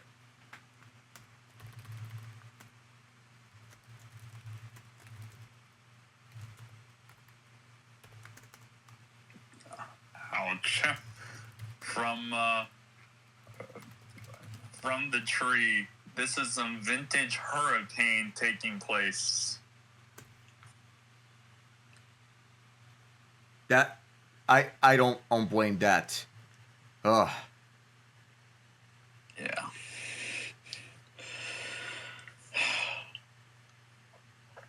So I know we talked about it before at the beginning of the broadcast, but I would like to remind everyone of something that Hurricanes fans know, but don't really want to talk about because it's just pain. The last time the Carolina Hurricanes won a game in the Eastern Conference Finals was Game 7 in 2006, which was their cup year. They have been swept in every Eastern Conference Finals they have been in since then. 2009, 2019, 2023. This will be a tie about the face-off. Carolina rushes to it as Gostisbehere poked it away from Tkachuk. It'll be swept out all the way into the Panthers zone. Not enough for an icing as Kulikov gets shoved by Robinson towards the net. Kotkaniemi joins along in the shoving match. Kulikov picks it up and comes loose towards the front of the crease. Bobrovsky had to be sharp there. It'll be Nate Schmidt who sets up towards the far side for Kulikov. Kulikov shut off by Dmitry Orlov, and Sean Walker who sent this one down towards the near side as Gadjevich laid out his man, Kotkaniemi. Eric Robinson, Kulikov kept this one alive. Up the far boards, this one settled down by Robinson. Forsling. Gustav Forsling off the near wall. Scott Morrow sends this one around towards the near side, and Bobrovsky will place one out to Kulikov. Through the far boards. AJ Greer, Anton Lundell will send this one down. I initially said Greer, it was Lundell. Towards the left point, it comes to Forsling. Forsling slap past this one around towards Brad Marchand. Marchand fires one, blocked, held inside the zone by him. Around Slavin, this one thrown out in front. Hall got tangled up. He got away with this puck as he tied up Anton Lundell. Passes up for Logan Stankoven. Stankoven holds on to this puck towards the near side. Dumped in as Bobrovsky plays this one out towards Forsling. Stankoven on his face. Gets knocked off the puck. Stankoven sets up. And Hall can't finish it. There was a stick loose. 4 sticks out there on the ice. With the far side swept in by Slavin. Sent a pass in front. Stopped by Bobrovsky. And the rebound's picked up by Lundell. Jack Roslovic had a grade A chance. And the grade A chance is Bobrovsky was on his A game. And Bobrovsky did not have a stick. Backhanded to center ice by Carolina's Walker. Dumped into the far corner. Bobrovsky now with his stick. Pointed out towards the near boards as Carrier got spun around. Carrier sends this back. Walker holds it. Now here's Sean Walker again. Blocked in front. And this bounced up. And the play's whistled then as nobody knew where it was. It landed on Bobrovsky.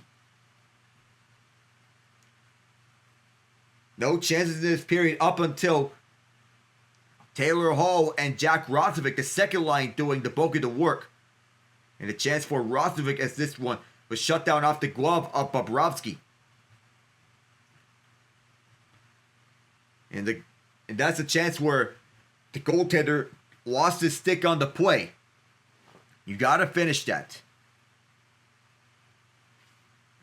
11:42 left in the second period, and Jordan Staal is back out there on the ice for the faceoff. The Barkov line is out there. Barkov wins this one. And it'll be brought over towards the right circle. Staal turns around, fires this one towards the near corner. Set up for Carrier. William Carrier gets spun around by Kulikov. Carrier brought down. Carrier tried to get it free. Towards the near side, Walker. Puck comes out towards the point, and it goes by everyone. And this will be settled back by Martinook. Around for Orlov. Orlov towards the near half boards. Swept down deep. Another tie-up. And another fight for this puck as Bennett gets shoved by Staal. Nicola arrives to help him out. Schmidt settled bit back. And at the far corner, Staal trying to poke it out. Mikula there. Came loose towards the front. Carolina wants to hold it.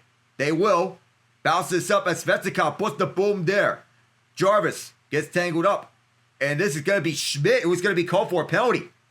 For a high stick. I think actually it's going to be against Carolina. Some heavy hits and Andrei Svechnikov to the box. Panthers going to their second power play.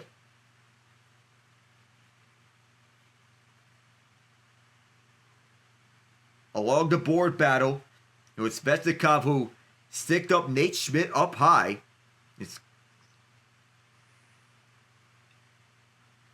And the hit by Svechnikov on Evan Rodrigues being that other piece. It looked like Carolina was going to get something going, but not there anymore.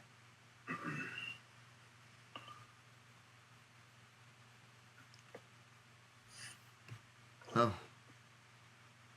And this is a crucial point in this game for Florida to possibly extend this lead, but Carolina, they scored once shorthanded in this postseason. It's 2 minutes for high sticking.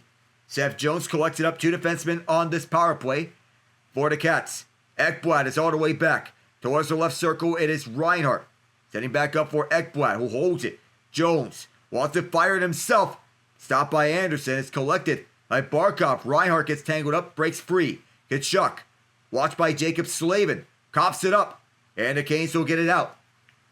All the way down into the Florida zone, as Barkov will restart. Alexander Barkov will set things up again. Jones, up the middle, will drop it back. And here's Barkov one more time.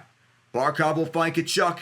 There was a tie up there as Burns drives Barkov towards the wall, comes towards the front, and the Canes will set things up. Will this be a shorthanded chance? They'll take it in 2-on-2. Aho turns it over to Barkov, but it comes back towards him. Aho holds his own. Now back it around for Jarvis. This puck flutters by him. He'll collect it up. The Panthers will take it up again. Reinhart drops back. Kachuk across. Jones took a little too long with this puck as the Cats are forced all the way back at center. Loose sticks on the ice. Might have been a broken stick there. Reinhart gets spun around. The Canes move it down, with Aho saying this is shutting this all the way out. Nate Schmidt for Carter Verhaeghe. The second unit scored here for the Cats as Verhaeghe dumps it to the far corner, collects his own dump in. Centering pass is intercepted, and the Canes will flip it out with Jordan Stahl.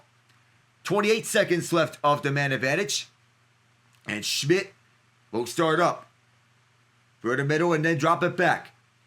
With Bennett riding side by side with Rodrigues. Bennett gets it back. Curl and drag. And this one caught by Freddie Anderson.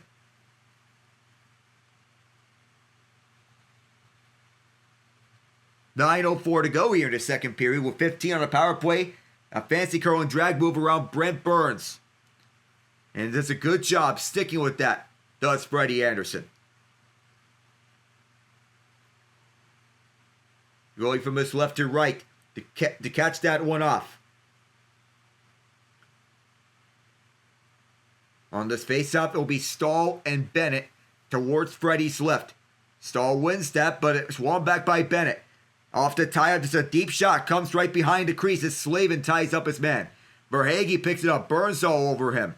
Through the far half boards. Gone all the way back deep. Puck is bouncing up in the air. It'll be chopped as the power play runs out. Marchand severe angle. Shut down by Freddie. The puck bounces off of Bennett. Comes close to the front. It's still there. Clear but not out as Forsling held it. Slavin sells this one back. Wanted to go to Martinook and does so. Martinook sweeps this one out. And this will be a penalty against Florida. Svechnikov got knocked down along the boards as he came out the box. And the Canes will head to the power play. They just came off of giving up their third power play goal all postseason long. But now Carolina will have a chance to score their 10th power play goal of the postseason. We'll be back. Who was that penalty on? Was that on Brad Marchand? No, it's on Gustav Forsling. It's not Marchand, but it's Forsling, who is Florida's best defensive defenseman. That's a gut punch for them, but Nico Mikko is no slouch either.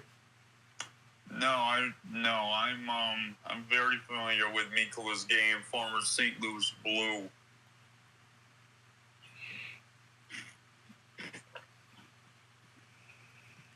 Oh. Yep. Of course, you are used to him, knowing that he's one of your top defensive prospects and that he's fried wherever he's at. He's got to tone down on the hits, does Mikkola, by the way. He did spend a brief stint with the Rangers alongside Vladimir Tarasenko. They were traded there together. That's right. Yep. Perhaps compensation for the original Sammy Blais trade, in which Blais was traded to the Rangers for Pavel Buchnevich, and then Blais gets traded right back to the Blues for Tarasenko and Mikla.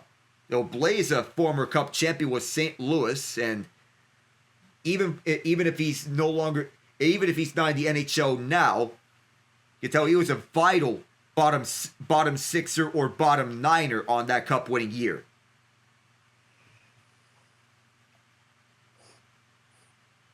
So, coming back here, as the Canes go to the man advantage, tomorrow it is Game 1 between the Oilers and Stars.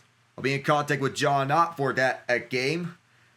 Every game except Game 4, I believe, or Game 3 of Oilers Stars will be at 8 o'clock Eastern Time. That one exception being 3 o'clock Eastern Time in the afternoon. Off the power play with the face-off, this one fired up Bobrovsky. And this one out of play. Nobody knew where it was. 2 minutes for cross-checking is Forsling.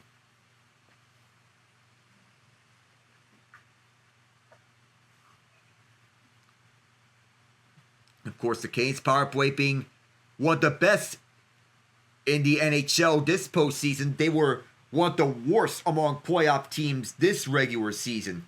But they turned it on at the right time. Canes get set on the faceoff. Gostisbehere finds Svechnikov. Doesn't let it rip. Gostisbehere going back to Svechnikov. Across for Jarvis. Jarvis goes all the way out. Svechnikov still with this. Gostisbehere again. The Panthers are forcing him all the way out here on this power play. Sebastian Aho walks the point for Gostisbehere. Looking at the left circle. Goes in. Gostisbehere. What a rip! And Bobrovsky grabs a hold of it as one of the Panthers came sliding towards the crease. It almost seemed that the Panthers, they were forcing the Hurricanes to go towards the outside most of this time. Gostisbehere was forced towards the look. There was no screen. He had a clear vision, Bobrovsky that is, of that shooting lane. Another face-off win by the Canes. Here's Svechnikov. Gostisbehere, Svechnikov. And there's another save by Bobrovsky. Aho tried to get it free. Svechnikov can't get this one out onto the near corner. Back out towards Gostisbehere, right point. Aho all the way across. Settled down by the Canes as it's just held in along the far corner. Back all the way across towards the right circle is Aho. Wanting to go towards the near corner but can't. Aho forces the movement towards Svechnikov as he looks right in front. Tipped wide by Jarvis. And Jarvis gets shoved by Kulikov. Fans want a penalty. Nothing called as Aho towards Gostisbehere. Slit this one all the way for Svechnikov who looks. Walked in front.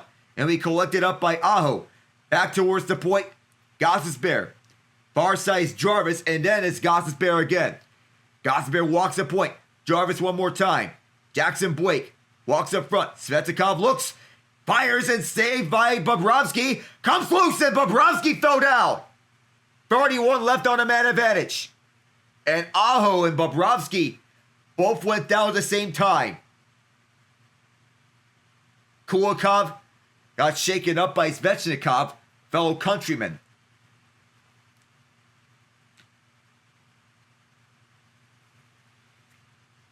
Seth Jarvis was cycling the play up and around as he was leading that shuffle. He was wide open right at the front of the play. For Svechnikov looking to set up. He gets a tip just over the crossbar. On that backhand side, that was crucial. And it looked like Bobrovsky might have got an accidental contact. Oh, and Bobrovsky got elbowed to the head by Svechnikov. And I'm surprised nobody caught that elbow from Svechnikov on Bobrovsky.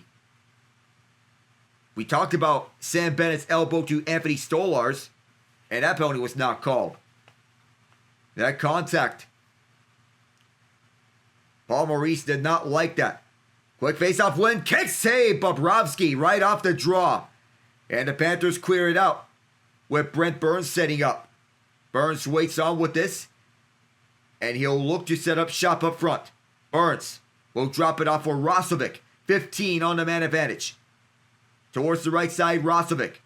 Stankoven drops off. Once again, Burns. Left circle. Here's the pass across. Stankoven got tangled up on the shot attempt. And the Panthers will get this one all the way out to run down the man advantage. 2 shots on that power play as Anderson will set up Burns. Up the far side. 7 shots in total are the Canes on the power play. And this will be grabbed by Freddie Anderson, but it will be iced by the Panthers.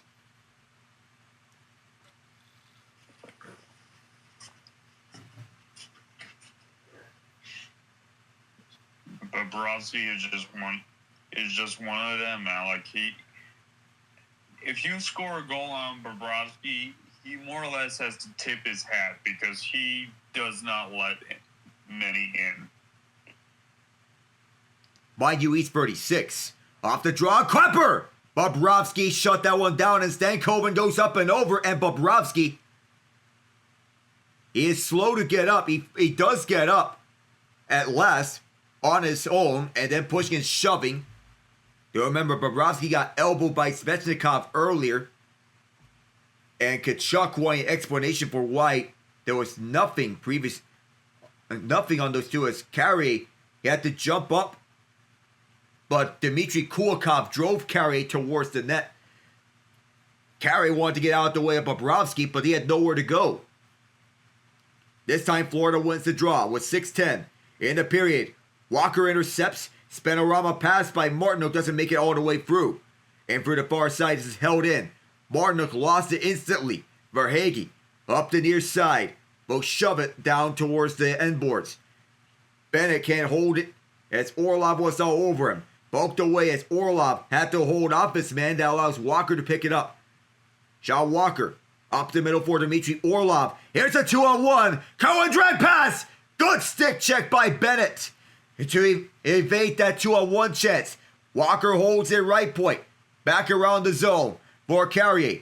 Carrier sets up Stahl. Stahl can't get this one down. It'll be cleared down as Orlov will move this one wide. Tkachuk is all over it. Matthew Tkachuk ran into. On the far side is Orlov, who moves this one down the ice. It's gloved down and forced wide by forcing on Aho. Aho tried to set it up, but this Panther defense holds firm. 4 to 5 minutes ago here in the second period. Then down the ice as AJ Greer, their most recent goal scorer for the Panthers, gets this one down. Through the far side is Nosek, who sets this back towards the end boards. Anderson pointing this one out for Kokiniemi. Back across, this goes all the way down the ice. Ekblad fends this man off. Barkov resetting. Ekblad trying to get into one of the Canes' heads. For the far side, this is dumped down the distance. Scott Morrow, the first to retrieve, away from Barkov, but scooped up by the Cats. Reihart's tied up by Svechnikov, and scooped up by Morrow again. Reihart fends off his man. Svechnikov. For the far side. Reihart there. One-timer gets fanned on. And the Canes will send this one down towards the near side of the ice. Mikula got there first. Got the spare. First one back. Down towards the near side. And Svechnikov had it bounce off of him. The Panthers will pick it up. Seth Jones. That pass went off a skate. And the Panthers look to get right by for the near side. Sam Reihart can't get this one out. And the Hurricanes get ran into through the far boards.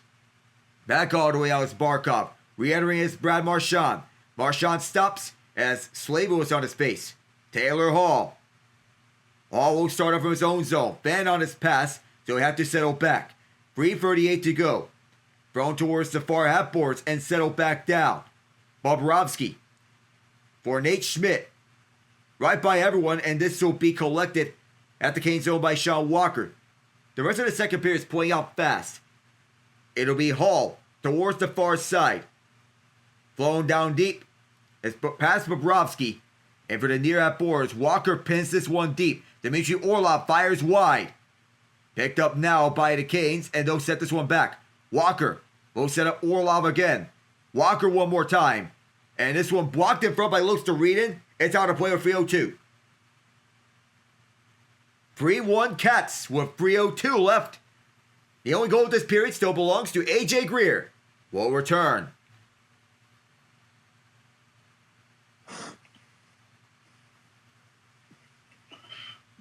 So I have taken notice of something, Alec. Is that despite the lead that the Panthers possess, if you look at the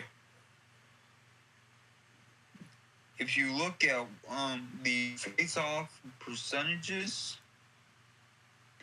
it looks to me that Carolina.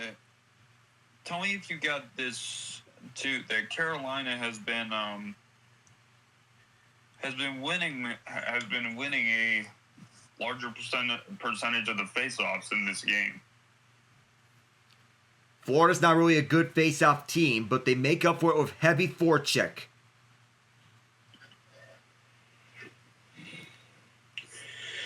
Yeah. In fact, so far this postseason, the Panthers have won 45.8% of their face-offs. That doesn't really bode well for them. But they're not phased by it. In fact, they're not really phased by anything.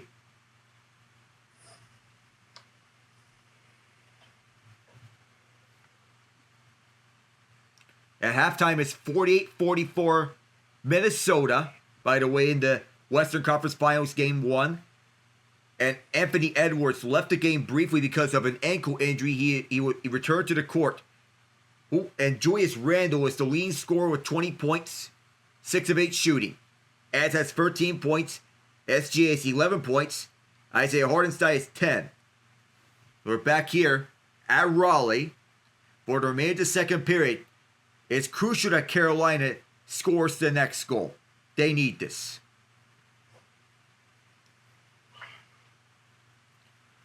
So it'll be Jordan Staal taking it to the right of Bobrovsky. Barkov tangled him up. This puck comes to him. He'll play it out dangerously over towards the far side. Glove down by Martinook. And it'll be sent back inside by the Canes. This one off the glass. Bobrovsky thought it was going out of play. And the Cats will reset. Hits are 29 apiece. Barkov wristed this one around the end boards. Up the boards, the Panthers keep it. Wide of Freddie Anderson. Slavin will backhand it down deep as the Canes will get set. Up and around for the far side. Jones grabs the puck. At that far corner, the Canes all over it. There's a Panther there, and Bobrovsky had to stop Jordan Martinook on a rather impossible shot as Carrier almost ran into Big Bob. 2:25 to go here in the period.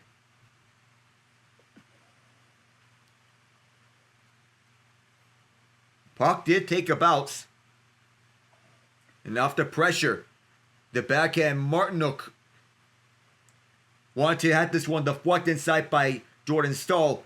Staal wanted to tip it in, but that was not really a high dangerous shot. Martinook, he bumped Sam Reinhart towards the wall.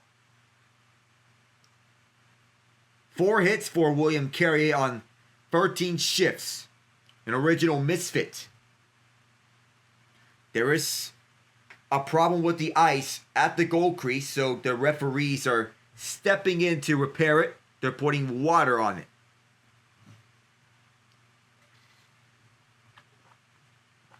So that's why the stoppage is made here, as they're going out for repairs on the ice. 2:25 to go. At 17-15, Canes the shots. Panthers have the more high danger chance as Svechnikov. He's been everywhere on the ice as he keeps throwing the heavy bodies around. It's been a factor all postseason long. 8 goals this postseason. He's been hunting the puck all throughout. He's been a pest for the Canes. The physicality always comes with him. 5 hits. He needs to stay red hot. Yeah, they need to get him the puck more. Just give him a lane. Eventually, he's gonna bury one past Bobrovsky. And it's very tough to get it past him at any chance. The officials are still repairing the ice here. This ice repair has been going on for a lengthy time. Yeah. Need we also remind everyone that before Bobrovsky made his way to Florida, he was a Vezina Trophy winner with the Columbus Blue Jackets, being their goaltender when they swept the then 62-win Tampa Bay Lightning. That's a heavy reminder there. The past playoff demons avenged these past 2 years. And when you include 2023, 2024, 2025, as Taylor Hall, he might have got held up. Nothing called. As Stankoven kept it inside. Hall spun around by Ekblad all the way back to the left point for Gosberg. Morrow holds up. Morrow blocked off a stick, and it'll be cleared out. Morrow gets pinned towards the wall. Settled back down by the Canes as they want to get right by. Dumped in from the near boards as Anderson will settle it down. Shane Gosberg parked right behind Freddie. Sam Bennett's out there. Carolina has the last 6 shots of this second period. And the Canes trying to pass this up the middle, which they will. Aho slows up. He gets bumped. Can't get the puck retrieval on his own. Bennett will move it up for the near side. Mako pursuing this puck. Bennett shoves his man towards the boards. Back out towards the near half boards. It'll be cleared all the way out. Jarvis sells this one down. Aho can't fly in. That allows Miko to pick it up. For the far side, Bennett has Kachuk with him. Bennett gets tied up once. Stick lifted twice. Verhaeghe too far. Verhaeghe forced out all the way towards the outside. For the far corner, Verhaeghe wanted to come out in front. Instead delivers one to the point. Seth Jones' shot bounced off the end boards. Cleared out by Carolina, but held in by Schmidt. The Canes tangle up their guys. Sebastian Aho waits up. Has a cross, and that missed Svechnikov. Andrei Svechnikov waits for this puck. Will backhand it all the way out. Here's Sean Walker. Shut down by Big Bob. 40 seconds ago here in the frame. That cross ice pass by Aho, if it had just landed on Svechnikov's blade. Yep, missed opportunity. It would have been a redirect in front by Svechnikov. Don't know how that would have ended up, but that was a scoring chance that the Canes blew. It is Stahl and Barkov. Once again, it's Barkov getting the upper hand on Stahl's shot. Walker's shot. That'll stop Bobrovsky. It'll be cleared out by the Cats. And it will be icing with 30.6. Orlov will touch up.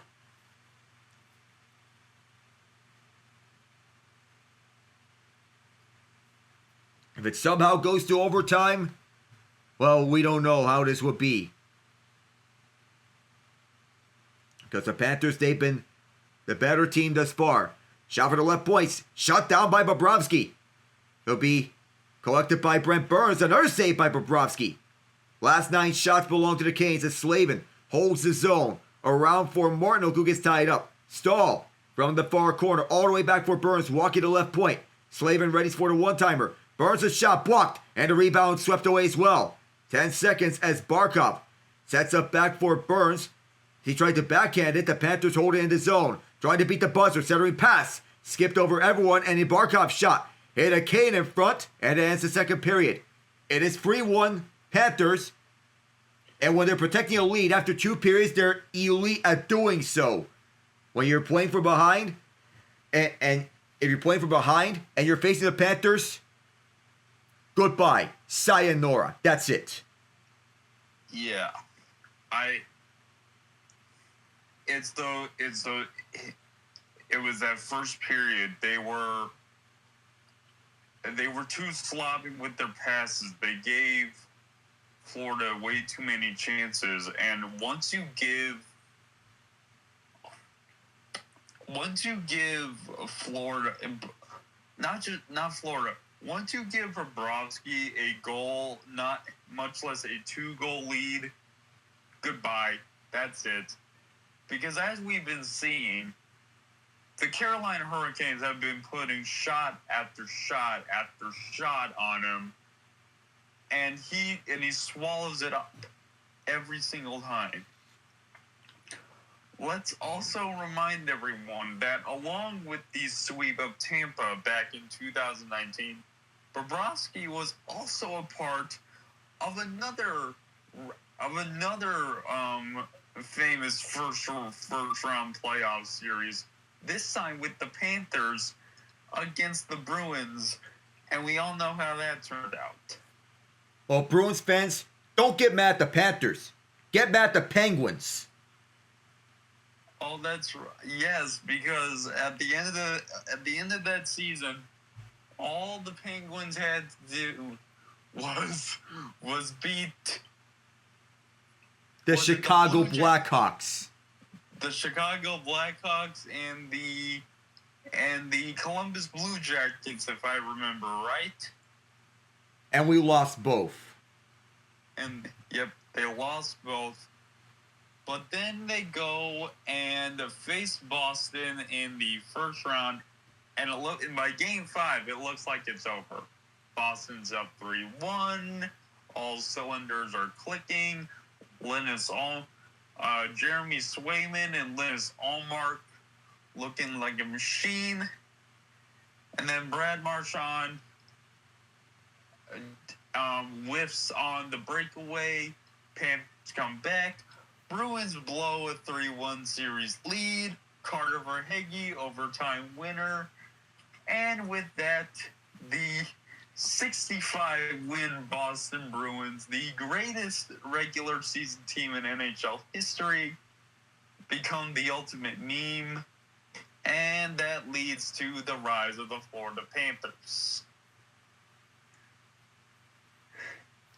Though we can say their rise actually didn't start there. It started with their high-risk, high-reward trade of Matthew Tkachuk for Jonathan Huberdeau and Mackenzie Weegar. That you can point to the start their rise. But it didn't work that way at first because they were mediocre by the All-Star break. But then they went on a hot streak to end the year. That's how we get the Panthers today.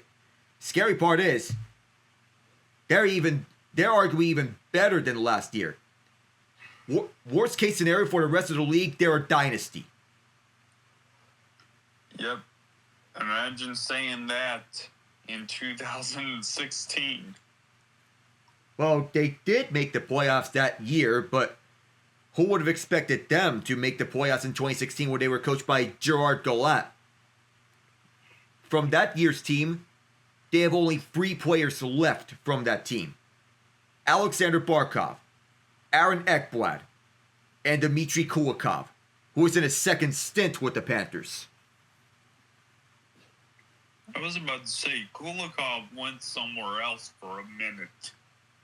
He was previously a journeyman in the NHL.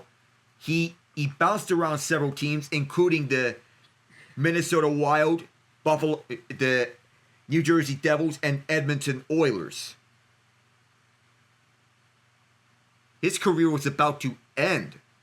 In the end, it looked like his NHL career was over, but he got a second chance after Radko Gudas left for Anaheim. Look where he is now. Yep. Stanley Cup champion, looking to secure another one. Yep. And mind you, Barkov was arguably their second best player on that year's Panthers team in 2016 because their best player in 2016 was Jaromir Jagr. Oh my God.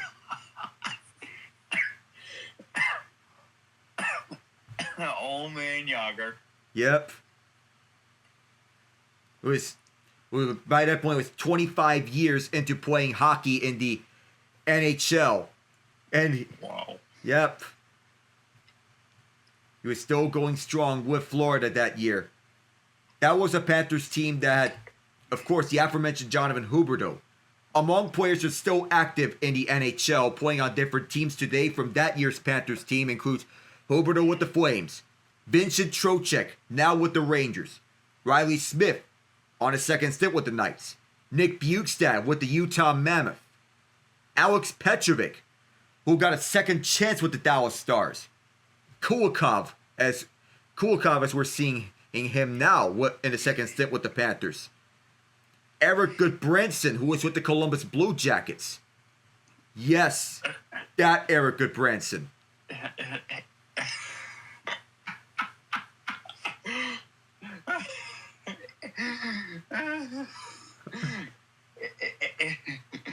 Sorry, it's just when you say the name Eric Goodbranson, I immediately think of two instances. Number one, Jim Benning. Number two,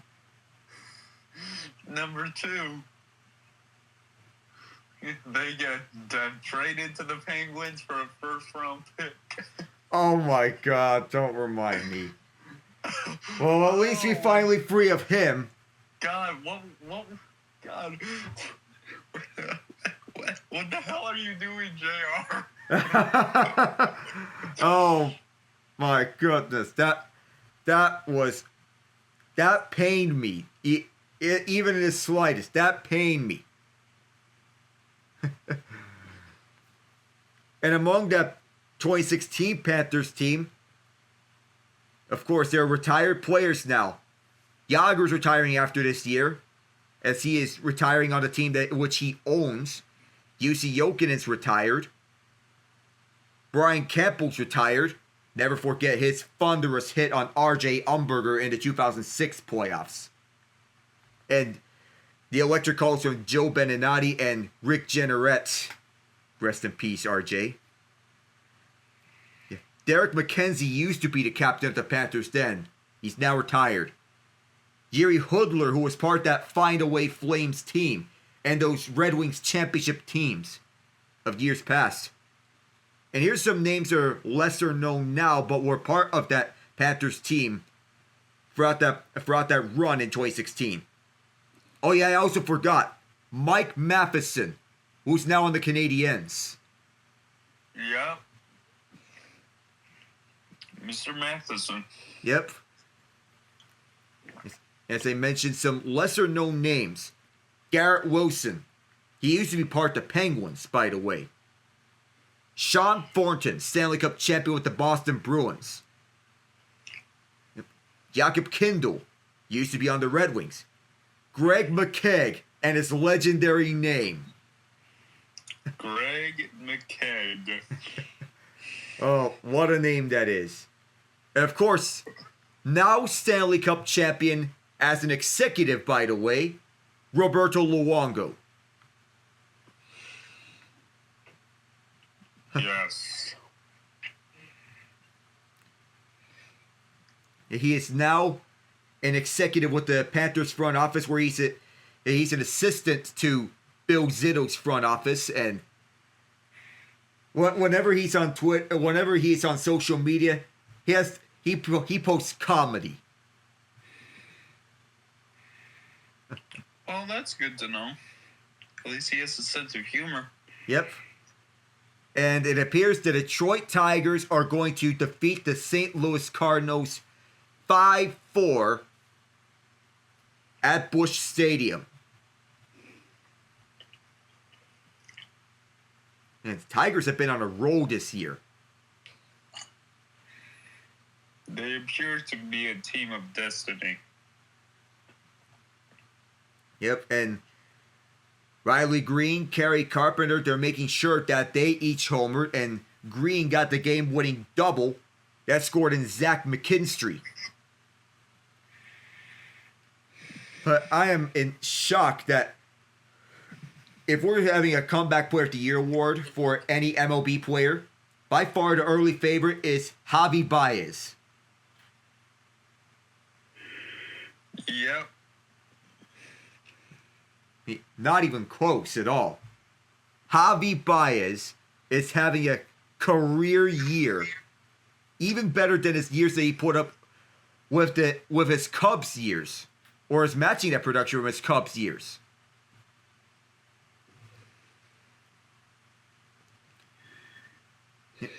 And Tommy Kahnle gets the save for the Tigers, his 6th of the year. Will Vest gets the win.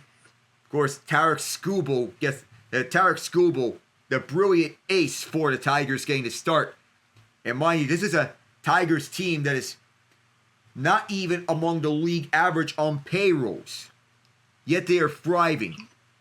Of Riley Green, Kerry Carpenter, Zach McKinstry, Spencer Torkelson, finally. Yep. By the way, Alec, I just posted something in the Jumbotron in our space. Yes, look, the guy highlighted is not a good guy at all, but I think you'll find the meme funny. Just, If I can guess, it's Hulk Hogan. yes. Dude, screw that guy. Yeah, he's a jerk, but it has to do with the Leafs. Well, dang. Once again, I'll give Berube a chance to coach his own team, but if you have the holdovers that thrived on Keith's team in the playoffs, you keep those holdovers that thrived, such as the case with Nylander, such as the case with Simon Benoit. Benoit was technically a Keith holdover, but he thrived under Berube's system, too. Yeah.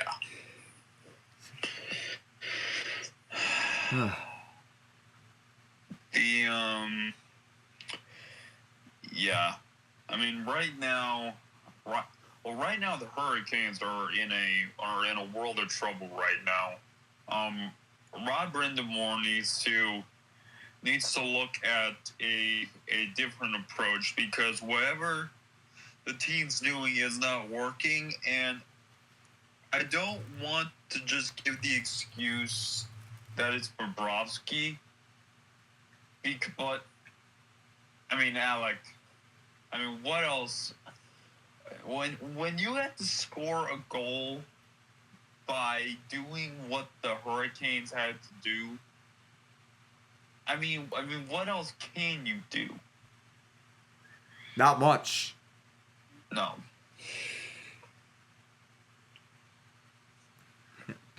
That goes, yeah, and you said world of hurt, but that's the reality.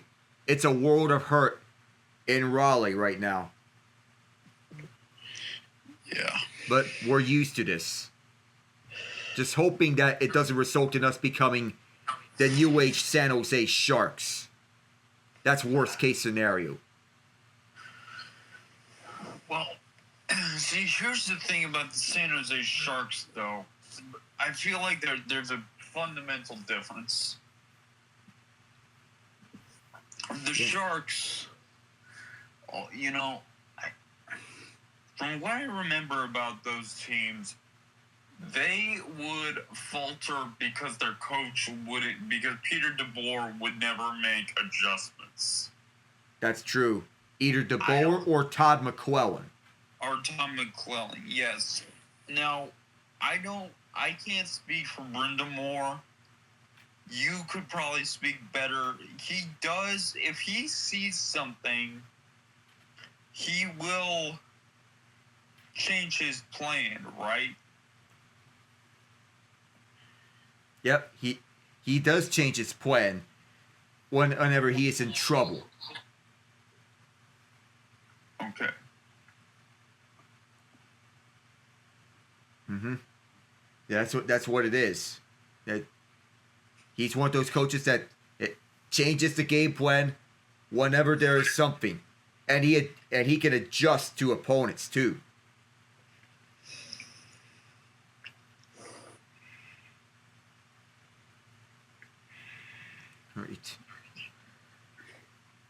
Right. So also along with that, along the lines of what we're seeing here throughout the MLB score lines, I won't go over them deep into detail, but we do have some final scores in the MLB. Cubs beat the Marlins 14-1. The Nationals beat the Braves 5-3. Red Sox beat the Mets 2-0. Rays beat the Astros 3-2. Yankees beat the Rangers 5-2. Blue Jays blanked the Padres 3-0. And the Tigers, they knock off the Cardinals 5-4. Currently, the Pirates, they won 1-0 over the Reds. Currently, the Brewers are 4-2 on the Orioles in the bottom of the 8th. Mariners and White Sox. White Sox are winning top of the fourth.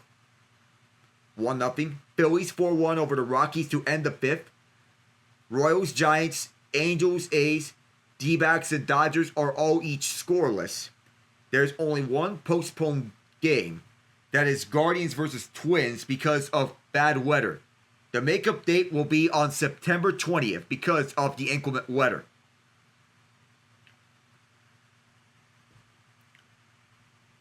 So, I do note that I'm setting up my schedule down in the future. I already have Oilers Stars locked in for tomorrow.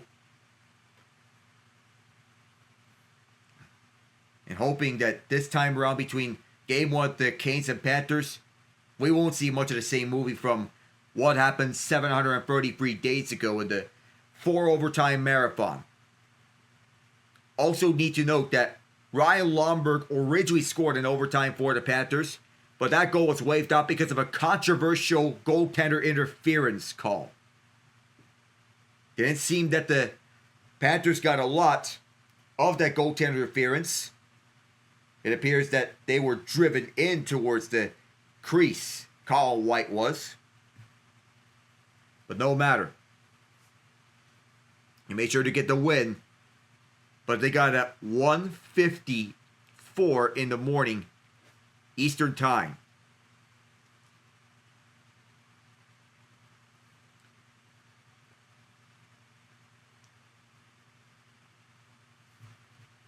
So, as we're getting back to puck drop here for this third period. So now we're seeing everyone get back onto the bench. Both the Canes and the Cats. Here at downtown, close to downtown Raleigh. It's a pretty skyline. Been there several times. And Paul Maurice, who formerly coached the Hurricanes, now coaching the Panthers, he knows the Hurricanes very well. He knows Rod Brind'Amour very well. Brind'Amour, a student of Maurice. 5-2 record, a plus 19 goal differential on the road this postseason. Getting started here for the third period. Canes in the all-black, Panthers in the white uniforms. The Canes going from right to left, Panthers from left to right. Here we go, third period. Starting up with this is Brent Burns. You got to feel there's a sense of desperation here for Carolina because Florida does very well when holding a third period lead in this postseason. They're elite at that. Puck is wide towards the near quarter. Panthers take control as Jones will get this one towards Burns. It's cleared down deep. And the Canes will let this one sail down. Stahl ties up Jones. Martinook is tied up by Reinhart and as a response. Poked away, and it's Evan Rodrigues who moves it up, but picked up by Slavin as they conflict the puck. Slavin says it's one around, recollected by the Cats as they fire it down the far end of the ice, but is blocked on the clearing attempt, and it'll be Rodrigues who instead cleared this one down the far side.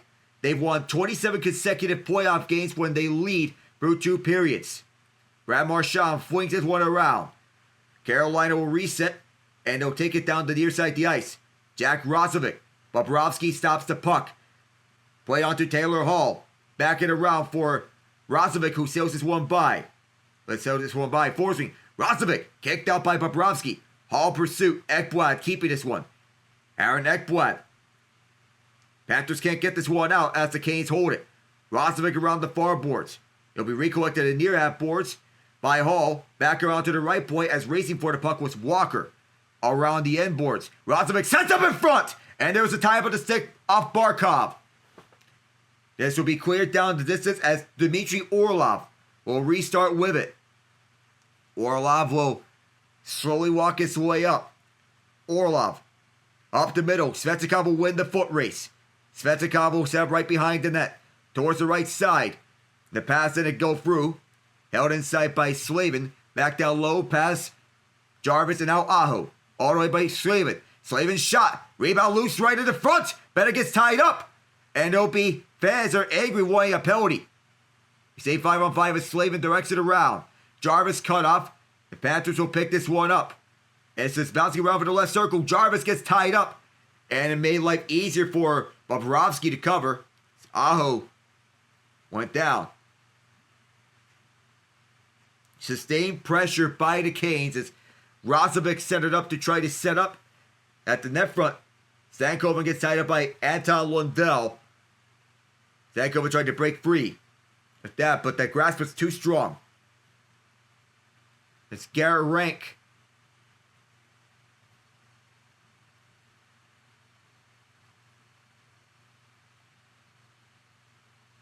Yeah, one of the two referees went down in the scuffle.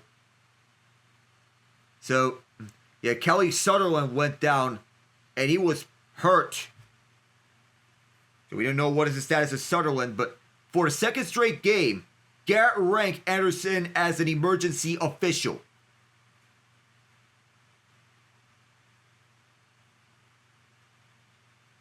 Back towards the play. And with 2.5 minutes into this third period, this is Nate Schmidt who controls to the far side. Dumped in deep.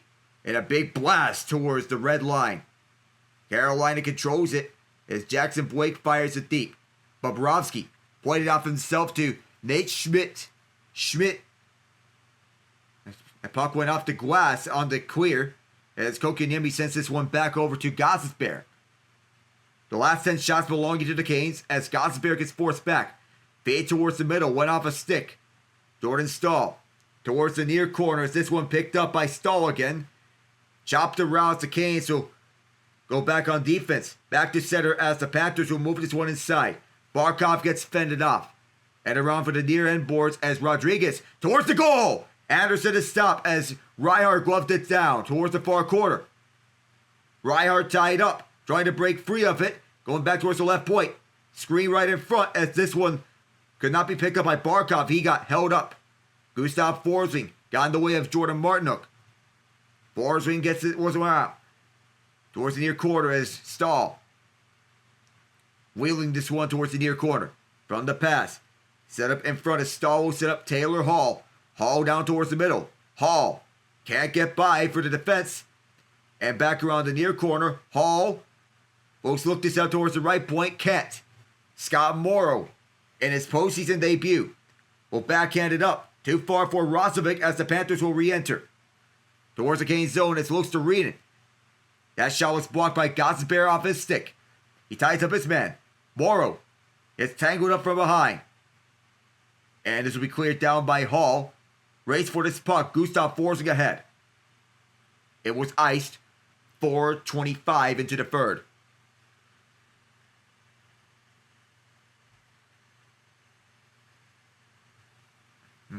So Bobrovsky wanted to get this one out. His teammates did so as he was in trouble.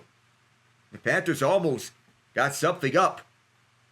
And that shot that was deflected by Sam Reinhart went off the mask of Freddie Anderson.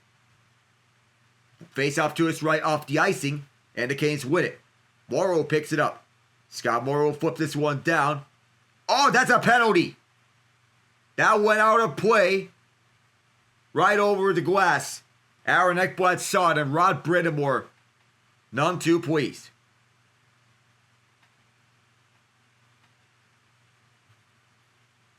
I get it, first career playoff game, and I know you want to clear, but that was a little too high. It went all the way out of play. Oh my goodness. All of a sudden, the Canes are digging themselves into a hole. Barkov can't win the draw, but Jacob Slavin will get to it. Gets this one down the ice. Matthew Tkachuk will slow up and will control it. Dropped it on behind. Barkov to Jones as he waits with this. Another drop behind. Reinhart off the stick of one of the Canes, and this one broken. We picked up by the Canes, and they'll get it out. And the Canes with the broken stick will get a new one. Alexander Barkov plays this one back for Seth Jones. Slowly walking his way around. Jones will drop for Sam Reinhart. Reinhart for Jones. Dropped all the way for Barkov. Towards the left side at the point. This cannot be held in. By Tkachuk, it'll be Reinhart with it. Reinhart fires it to the far corner. Aho And he gets this one out. Foot race for the puck. As it's Seth Jones who gets it away from Seth Jarvis. Seth on Seth. It'll be Sam Bennett moving up for the middle. 3-on-2 as Bennett moves wide. Bennett forced towards the outside. Bounces up and around. The pass didn't work. It'll be Nate Schmidt will reset for the Cats. Schmidt moves up for the far side and then dropping back. Free Panthers moving up for the middle. Dumped in. It'll be Verhaeghe who is closed off. Rodrigues helping him towards the front. The shot is airmailed. Jordan Stahl tangles up his guy. Puck comes all the way towards the right point for Rodrigues. Rodrigues will move around for Bennett, who is all the way up. Bennett, high shot, score! Brad Marchand was in front. Bennett gets the original shot, and the Panthers lead it 4-1.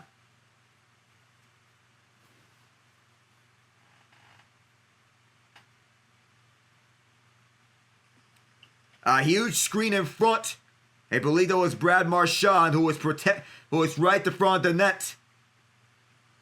I don't know if he deflected that. Orlov goes for the shot block, and so does Walker. There was no deflection. No redirect from Marchand. It is Bennett's goal. Alec, it's at this point where Carolina's best course of action is regroup for game 2. Don't bother, this series is over. Note the sarcasm on my face. Yeah. And Bobrovsky stops up Jackson Blake. 6 road goals for Sam Bennett, the most in the NHL. And for the far side, this gets chopped up. Canes take it back as Kokiniemi. And offside are the Canes. 6:33 into the third period.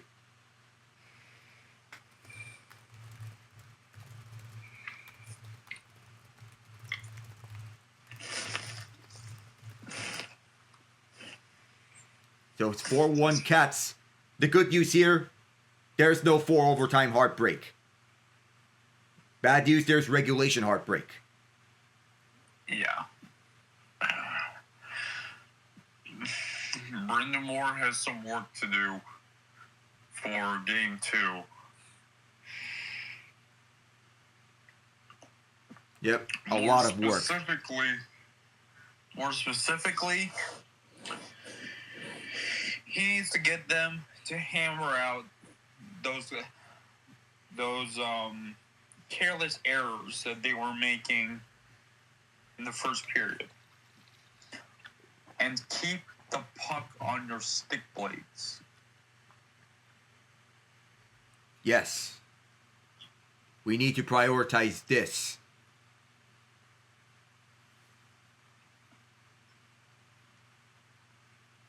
Oh.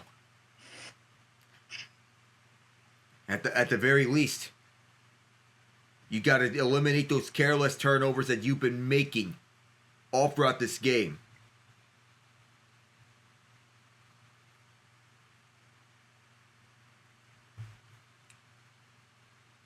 So, no other final score updates.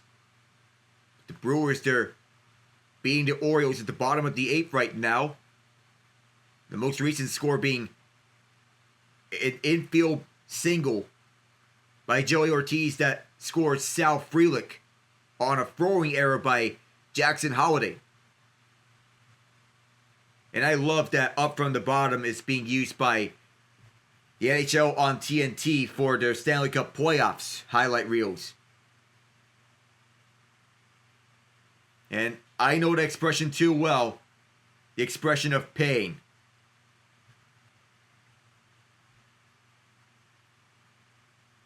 The faces of Hurricanes fans all too familiar. The Hurricanes have given up 2 power play goals in the 2 series prior. They've given 2 tonight. Jordan Stahl tried to shove his man off. Jacob Slavin to Brent Burns. And then back for Slavin. First 2 rounds they've allowed 2 power play goals. Tonight they've allowed 2. Kulikov or Schmidt. And up at the far side. This one dumped down the distance. Anderson played this one out towards the near side wall. Bounce towards the near corner. Slavin finding Burns. Brent Burns up the far side. And Sam Reinhart gets sticked away. Carolina Anderson with Slavin. Slavin fires off of Bobrovsky. Easy save there. Be cleared all the way down the ice. Canes have it as it's Burns. Up the far side. This one deflected up Aho. It'll be collected by Seth Jones. Jones. Moving up the near side for Verhaeghe. Verhaeghe played this one out. And Anderson tried to play towards the near wall. The Panthers still reset this one. Miklos all the way back. Here, Florida's playing defense here. Right behind the crease, Anderson playing this one again. Jarvis will drop back. And Svechnikov Spinorama pass in front. No, it was right behind the red line. So it's iced.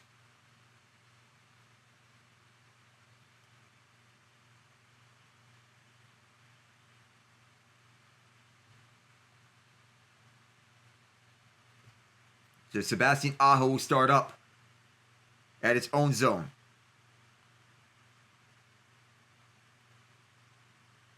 Carolina Hurricanes taking this face-off at their own zone up against the Anton Lundell line, which was the best line of that second-round series against Toronto, forcing shot blocked, and it will be the Canes moving this one. Up the middle, Svechnikov can't glove it down. For the near side, Lundell is closed up, and Gostisbehere goes up and over. It'll be the Canes taking this one up for the far side of the ice. Drop back all for Gostisbehere. Takes a bounce. And now is Gostisbehere and Brad Marchand. They're throwing haymakers at one another. Shane Gostisbehere doesn't have the gloves off. Marchand wants to fight him.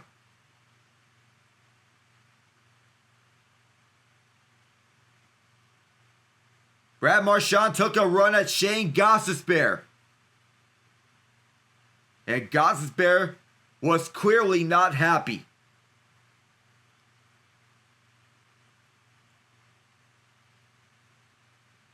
And from what it looked like, Gostisbehere intentionally shot the puck at Marchand.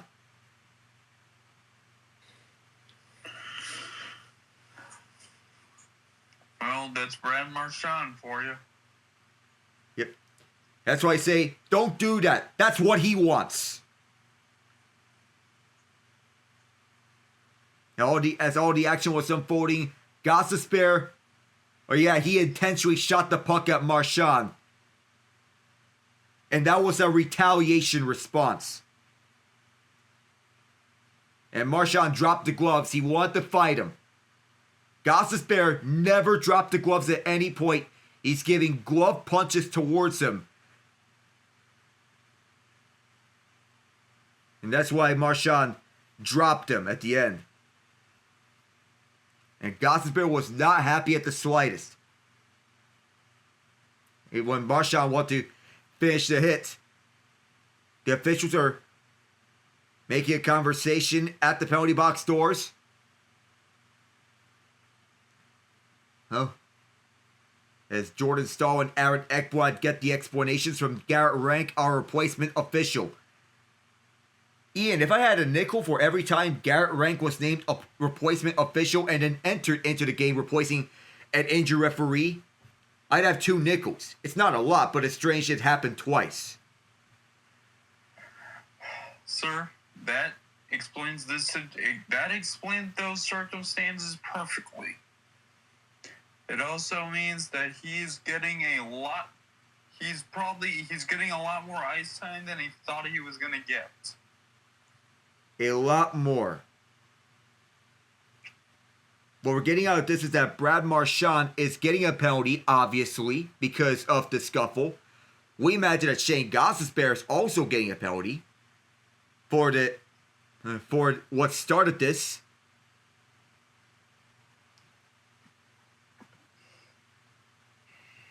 Well, he didn't get a penalty for the hit. But it's a Carolina power play nonetheless. Marchand threw him down as the Carolina will get a power play. Chance to strike here. Up the middle, the Panthers want to get this one down deep, but can't. This Reinhart slows up. Walker staying with him. John Walker replacing Shane Gostisbehere on the top power play. Barkov out in front! The net came loose for a moment. And the Hurricanes will get set up down the far side as Svechnikov. Gustav Forsling got in the way. Down the near side as Barkov sells around Walker. And down go several players. A massive humanity at the far corner. There are sticks all over the place. And Barkov lost the stick. Sees that it's broken. Aho slowed down and then drop. Svechnikov around. All the way back for Aho. Can't collect it up. And it's cleared down the ice. Back behind the net as Aho will wait up. On the near side it is Taylor Hall. Part of the second unit is coming out there. This puck sailing towards Mikkola. Nothing doing on this man advantage. Anderson. That puck hits the broken stick. It once belonged to Barkov. 45 on the man advantage. This is dropped again. It's Jesperi Kotkaniemi. Second drop pass for Logan Stankoven. And here's Hall. Hall all the way back. Stankoven, one-timer! Tail wide the crease. Racing for this puck is Stankoven, who kept this one around. Towards the near half boards and shot back towards the left point. Florida can't clear it out, but this was an accidental pass from Stankoven that missed Brent Burns. Stankoven will drop it off. Waiting is Hall. All the way across for Kotkaniemi. Second drop pass for Stankoven. All the way back it's Burns. 11. That pass hit a body, as is Rosovic. Jack Rosovic will set it down for Kotkaniemi. All the way across, that missed. And it's 1-on-1 with Evan Rodrigues. Rodrigues waits, takes inside, spins around, fires it.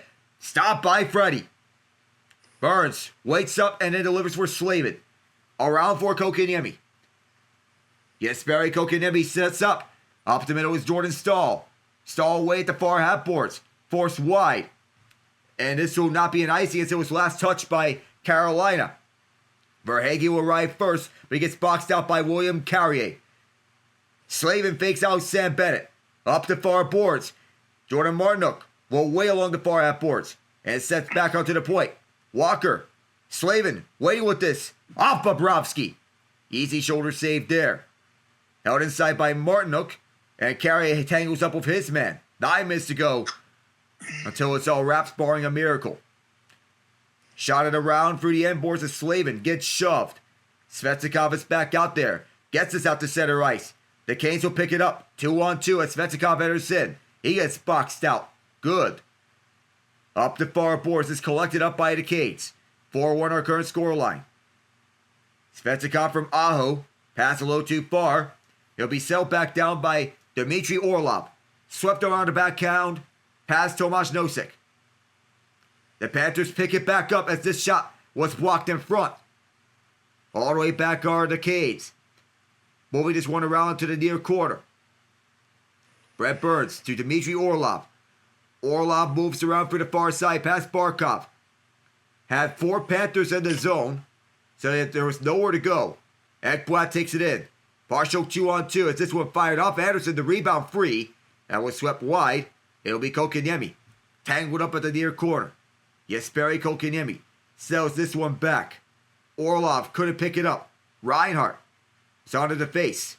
Rodrigues right in front.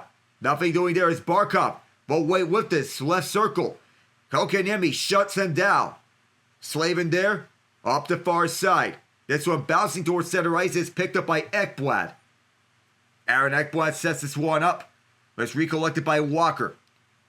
Sean Walker moves through center. Walker setting up for the middle. 4-on-3. Towards the right circle. Bobrovsky to stop as it was kicked out. With a shot from distance. Jordan Stahl got tied up.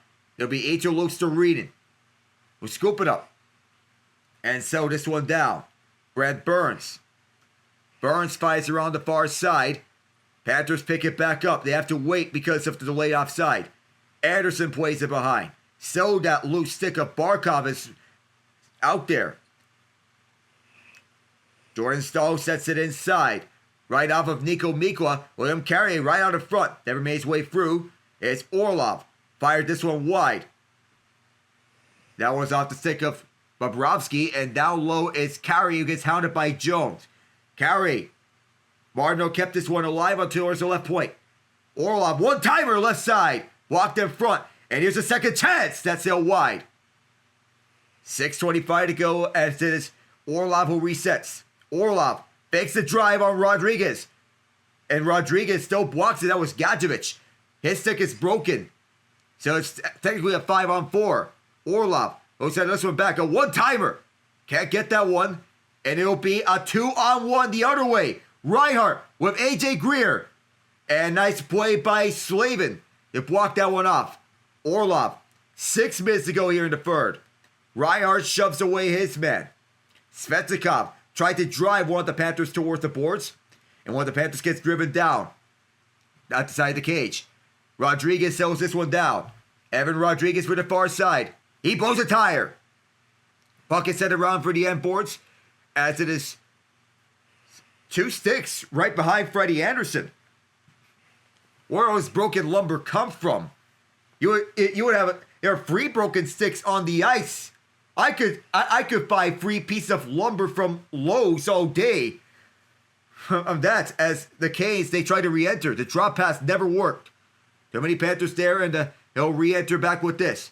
Bennett's shot hit Anderson. Dies for the puck. Off the loose rebound from Verhaeghe, and he'll cover. 5:12 to go until it is mercifully over, barring a miracle comeback, but we don't anticipate that happening. We'll return.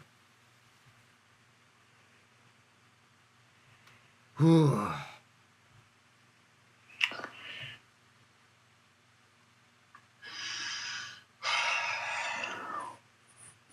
Alec, yeah, I got nothing. All I say is, don't even bother. The series is over. In fact, the moment this was the matchup, I said to myself, this series was over before it even started. Yeah,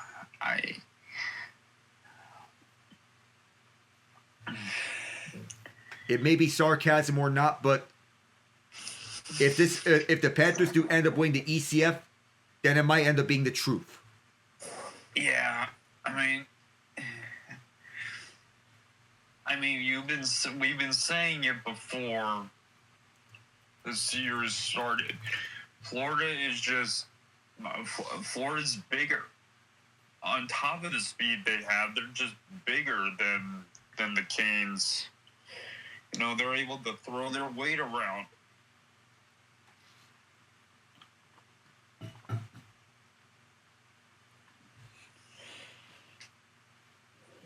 That's it. The weight, the heaviness of the Panthers is a huge advantage for them. Sometimes speed can work, but the playoffs are about size. And the fourth line of the Panthers there showing exactly that. Moral of the story, always pay your players $10 million or less. Whether it's sarcasm or not is yet to be determined, but so far, that trend's going to be ending soon. Soon enough, we believe. So far, in Game 1, that tone has been set. In that last TV timeout, Paul Maurice wanted to get at Garrett Rank with an extended conversation. Maurice, one of the best coaches in NHL history. The Panthers win this faceoff, and it'll tee one up. That bounced off the end boards, and it'll be recollected by Gadjevich from behind, and that's another goal. It is 5-1. Eetu Lostarinen with the dagger. Ouch. Oh, and if you want just a little more misery, the Phillies are up on the Rockies 7-1. Oh, yeah. There's more for that. If you want excitement, the Timberwolves and Thunder in a tight game. The Thunder lead 76-66 after 3. And Shai Gilgeous-Alexander has 23 points. So there's good news for you. But it all comes down to who shows up at the clutch, and fans are starting to leave for the exits. Wouldn't blame them that much, though. No chance for a comeback at this point as we have another whistle. 4:52. And Gostisbehere goes behind the net. He stopped. And Gostisbehere tries to get the stick from Tomasz Nosek. But Nosek just nutmegs him. He might get that puck had it been through the middle, but nothing. It'll be Dmitry Kulikov through the far side as Scott Morrow was in the way. Several stick checks there. If this result holds, it'll be Carolina's 13th consecutive conference finals loss. This was backhanded right onto Bobrovsky. And there's been a lot going on here over the last few minutes as Stahl and Mikkola were at each other.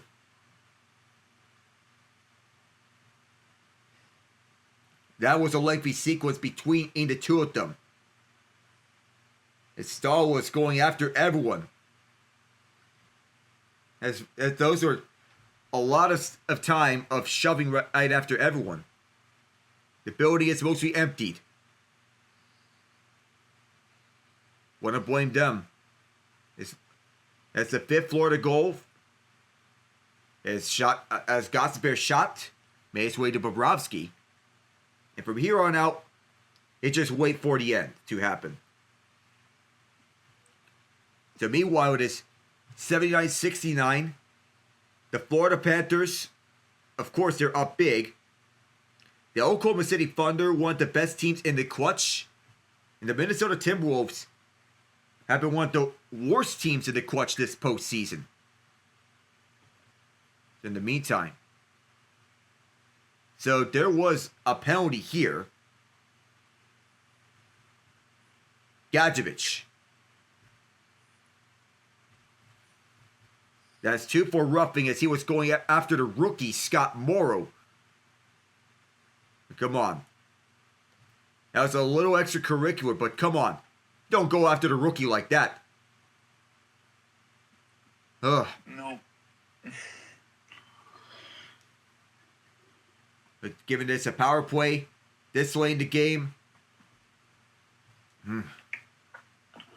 I would anticipate the Canes putting their main guys on the ice, but there's another glove save by Bobrovsky off the one-timer from Gostisbehere.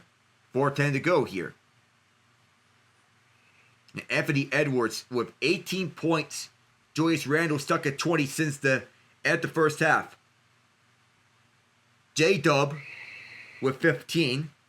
Hardenstein 12 so far as the scoring margins among the box score. And so far, just waiting for the end here in this game. So hopefully tomorrow it is a different story. Dallas and Edmonton meeting for a second straight year in the conference finals. And this face-off towards the left of Bobrovsky. And I know for a fact that, of course, Dallas is favored again in the conference finals. But, Ian, I got to ask you one thing. Why do I have a hunch that the Oilers are going to beat the Stars again?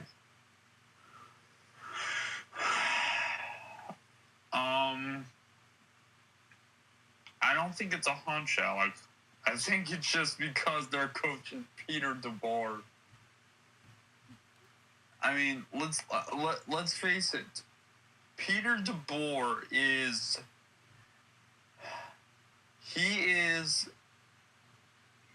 Andy Reid. And I say he's Andy Reid because Bruce Boudreau never made it to a Stanley Cup final. Peter DeBoer has. Andy Reid did, and before he won it, he was the role model of the legacy of failure. So yeah, it's not an outlandish hunch because history has shown us that Peter DeBoer teams do not show up in the clutch. Unless if you're Jake Ottinger, that is. But still, nonetheless, the same point remains with Peter DeBoer. He'll get you on a deep run, but that may be all. The job does not get finished there. The most recent goal from Jackson Boykin was scored on the power play, and that was just something to make the final score more respectable in all essence. It's a power play goal, and then there was some fisticuffs afterward. No celebration from the Canes afterwards. It was just a muted silence. His father, Jason Boykin, used to play for the Toronto Maple Leafs.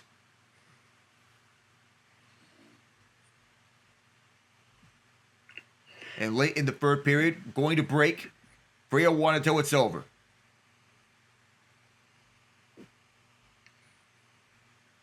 Yep, about Jason Blake, he used to be on the Anaheim Ducks, the New York Islanders, and LA Kings.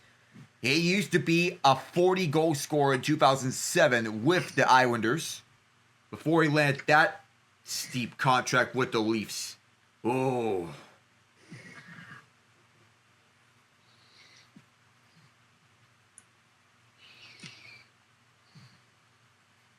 Oh my goodness.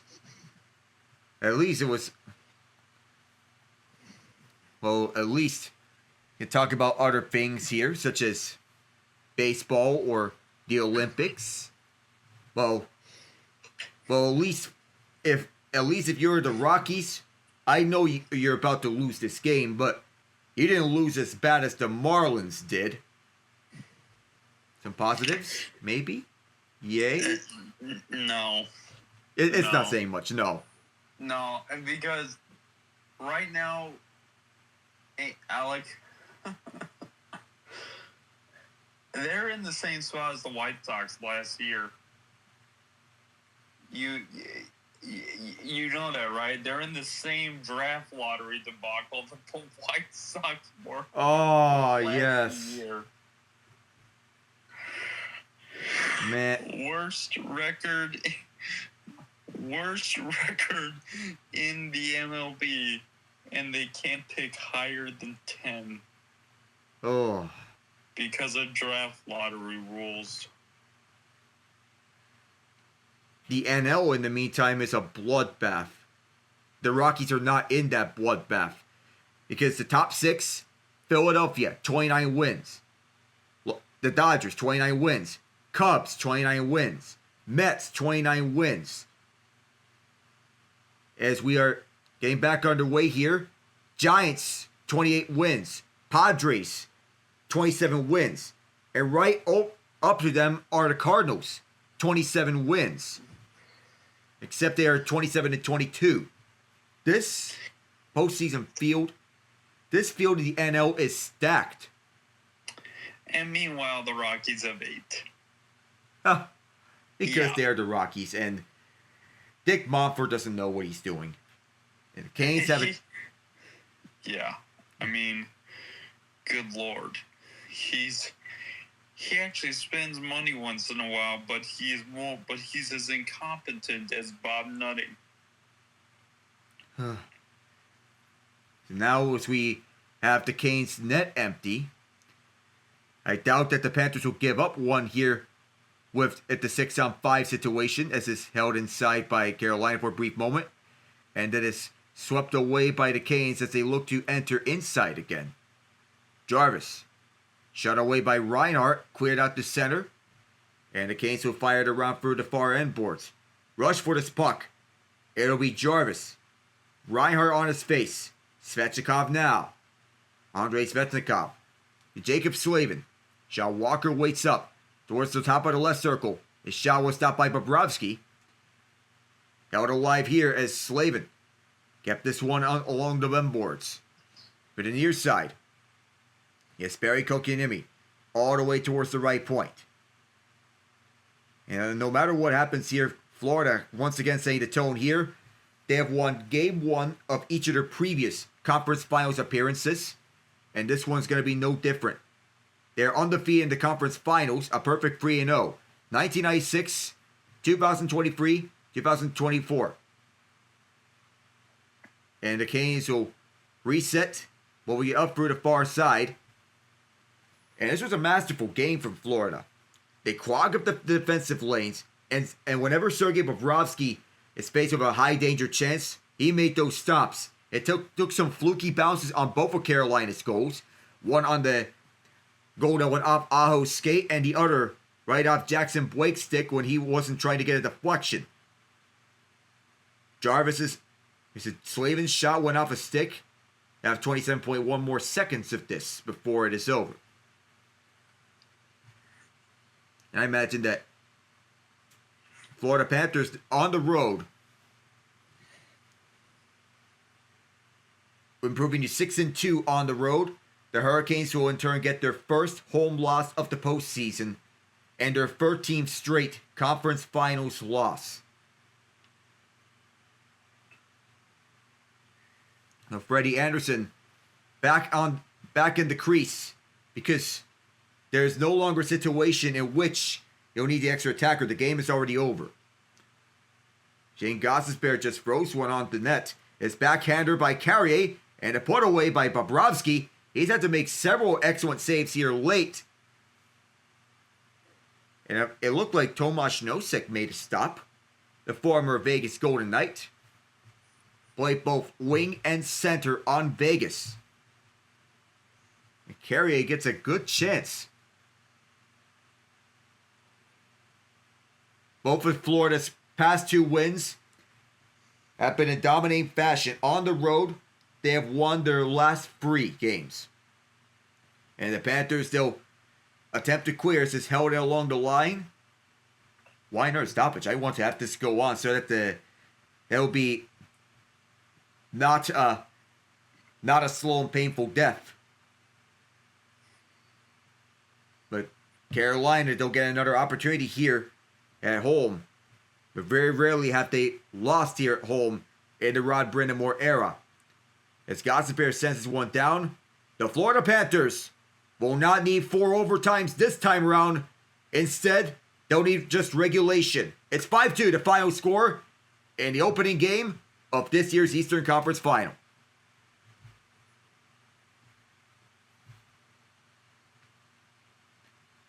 AJ Greer got bumped on the other side of the ice at center ice. So there were some extracurriculars here at the end of the game, as Gostisbehere got pushed at the end of the game by Greer. The Hurricanes didn't like that, and Jonah Gadjevich stepped in to fend them off. 5-2 your final. So as we say so long here from Raleigh, I don't know if any final thoughts would ever summarize the way for this.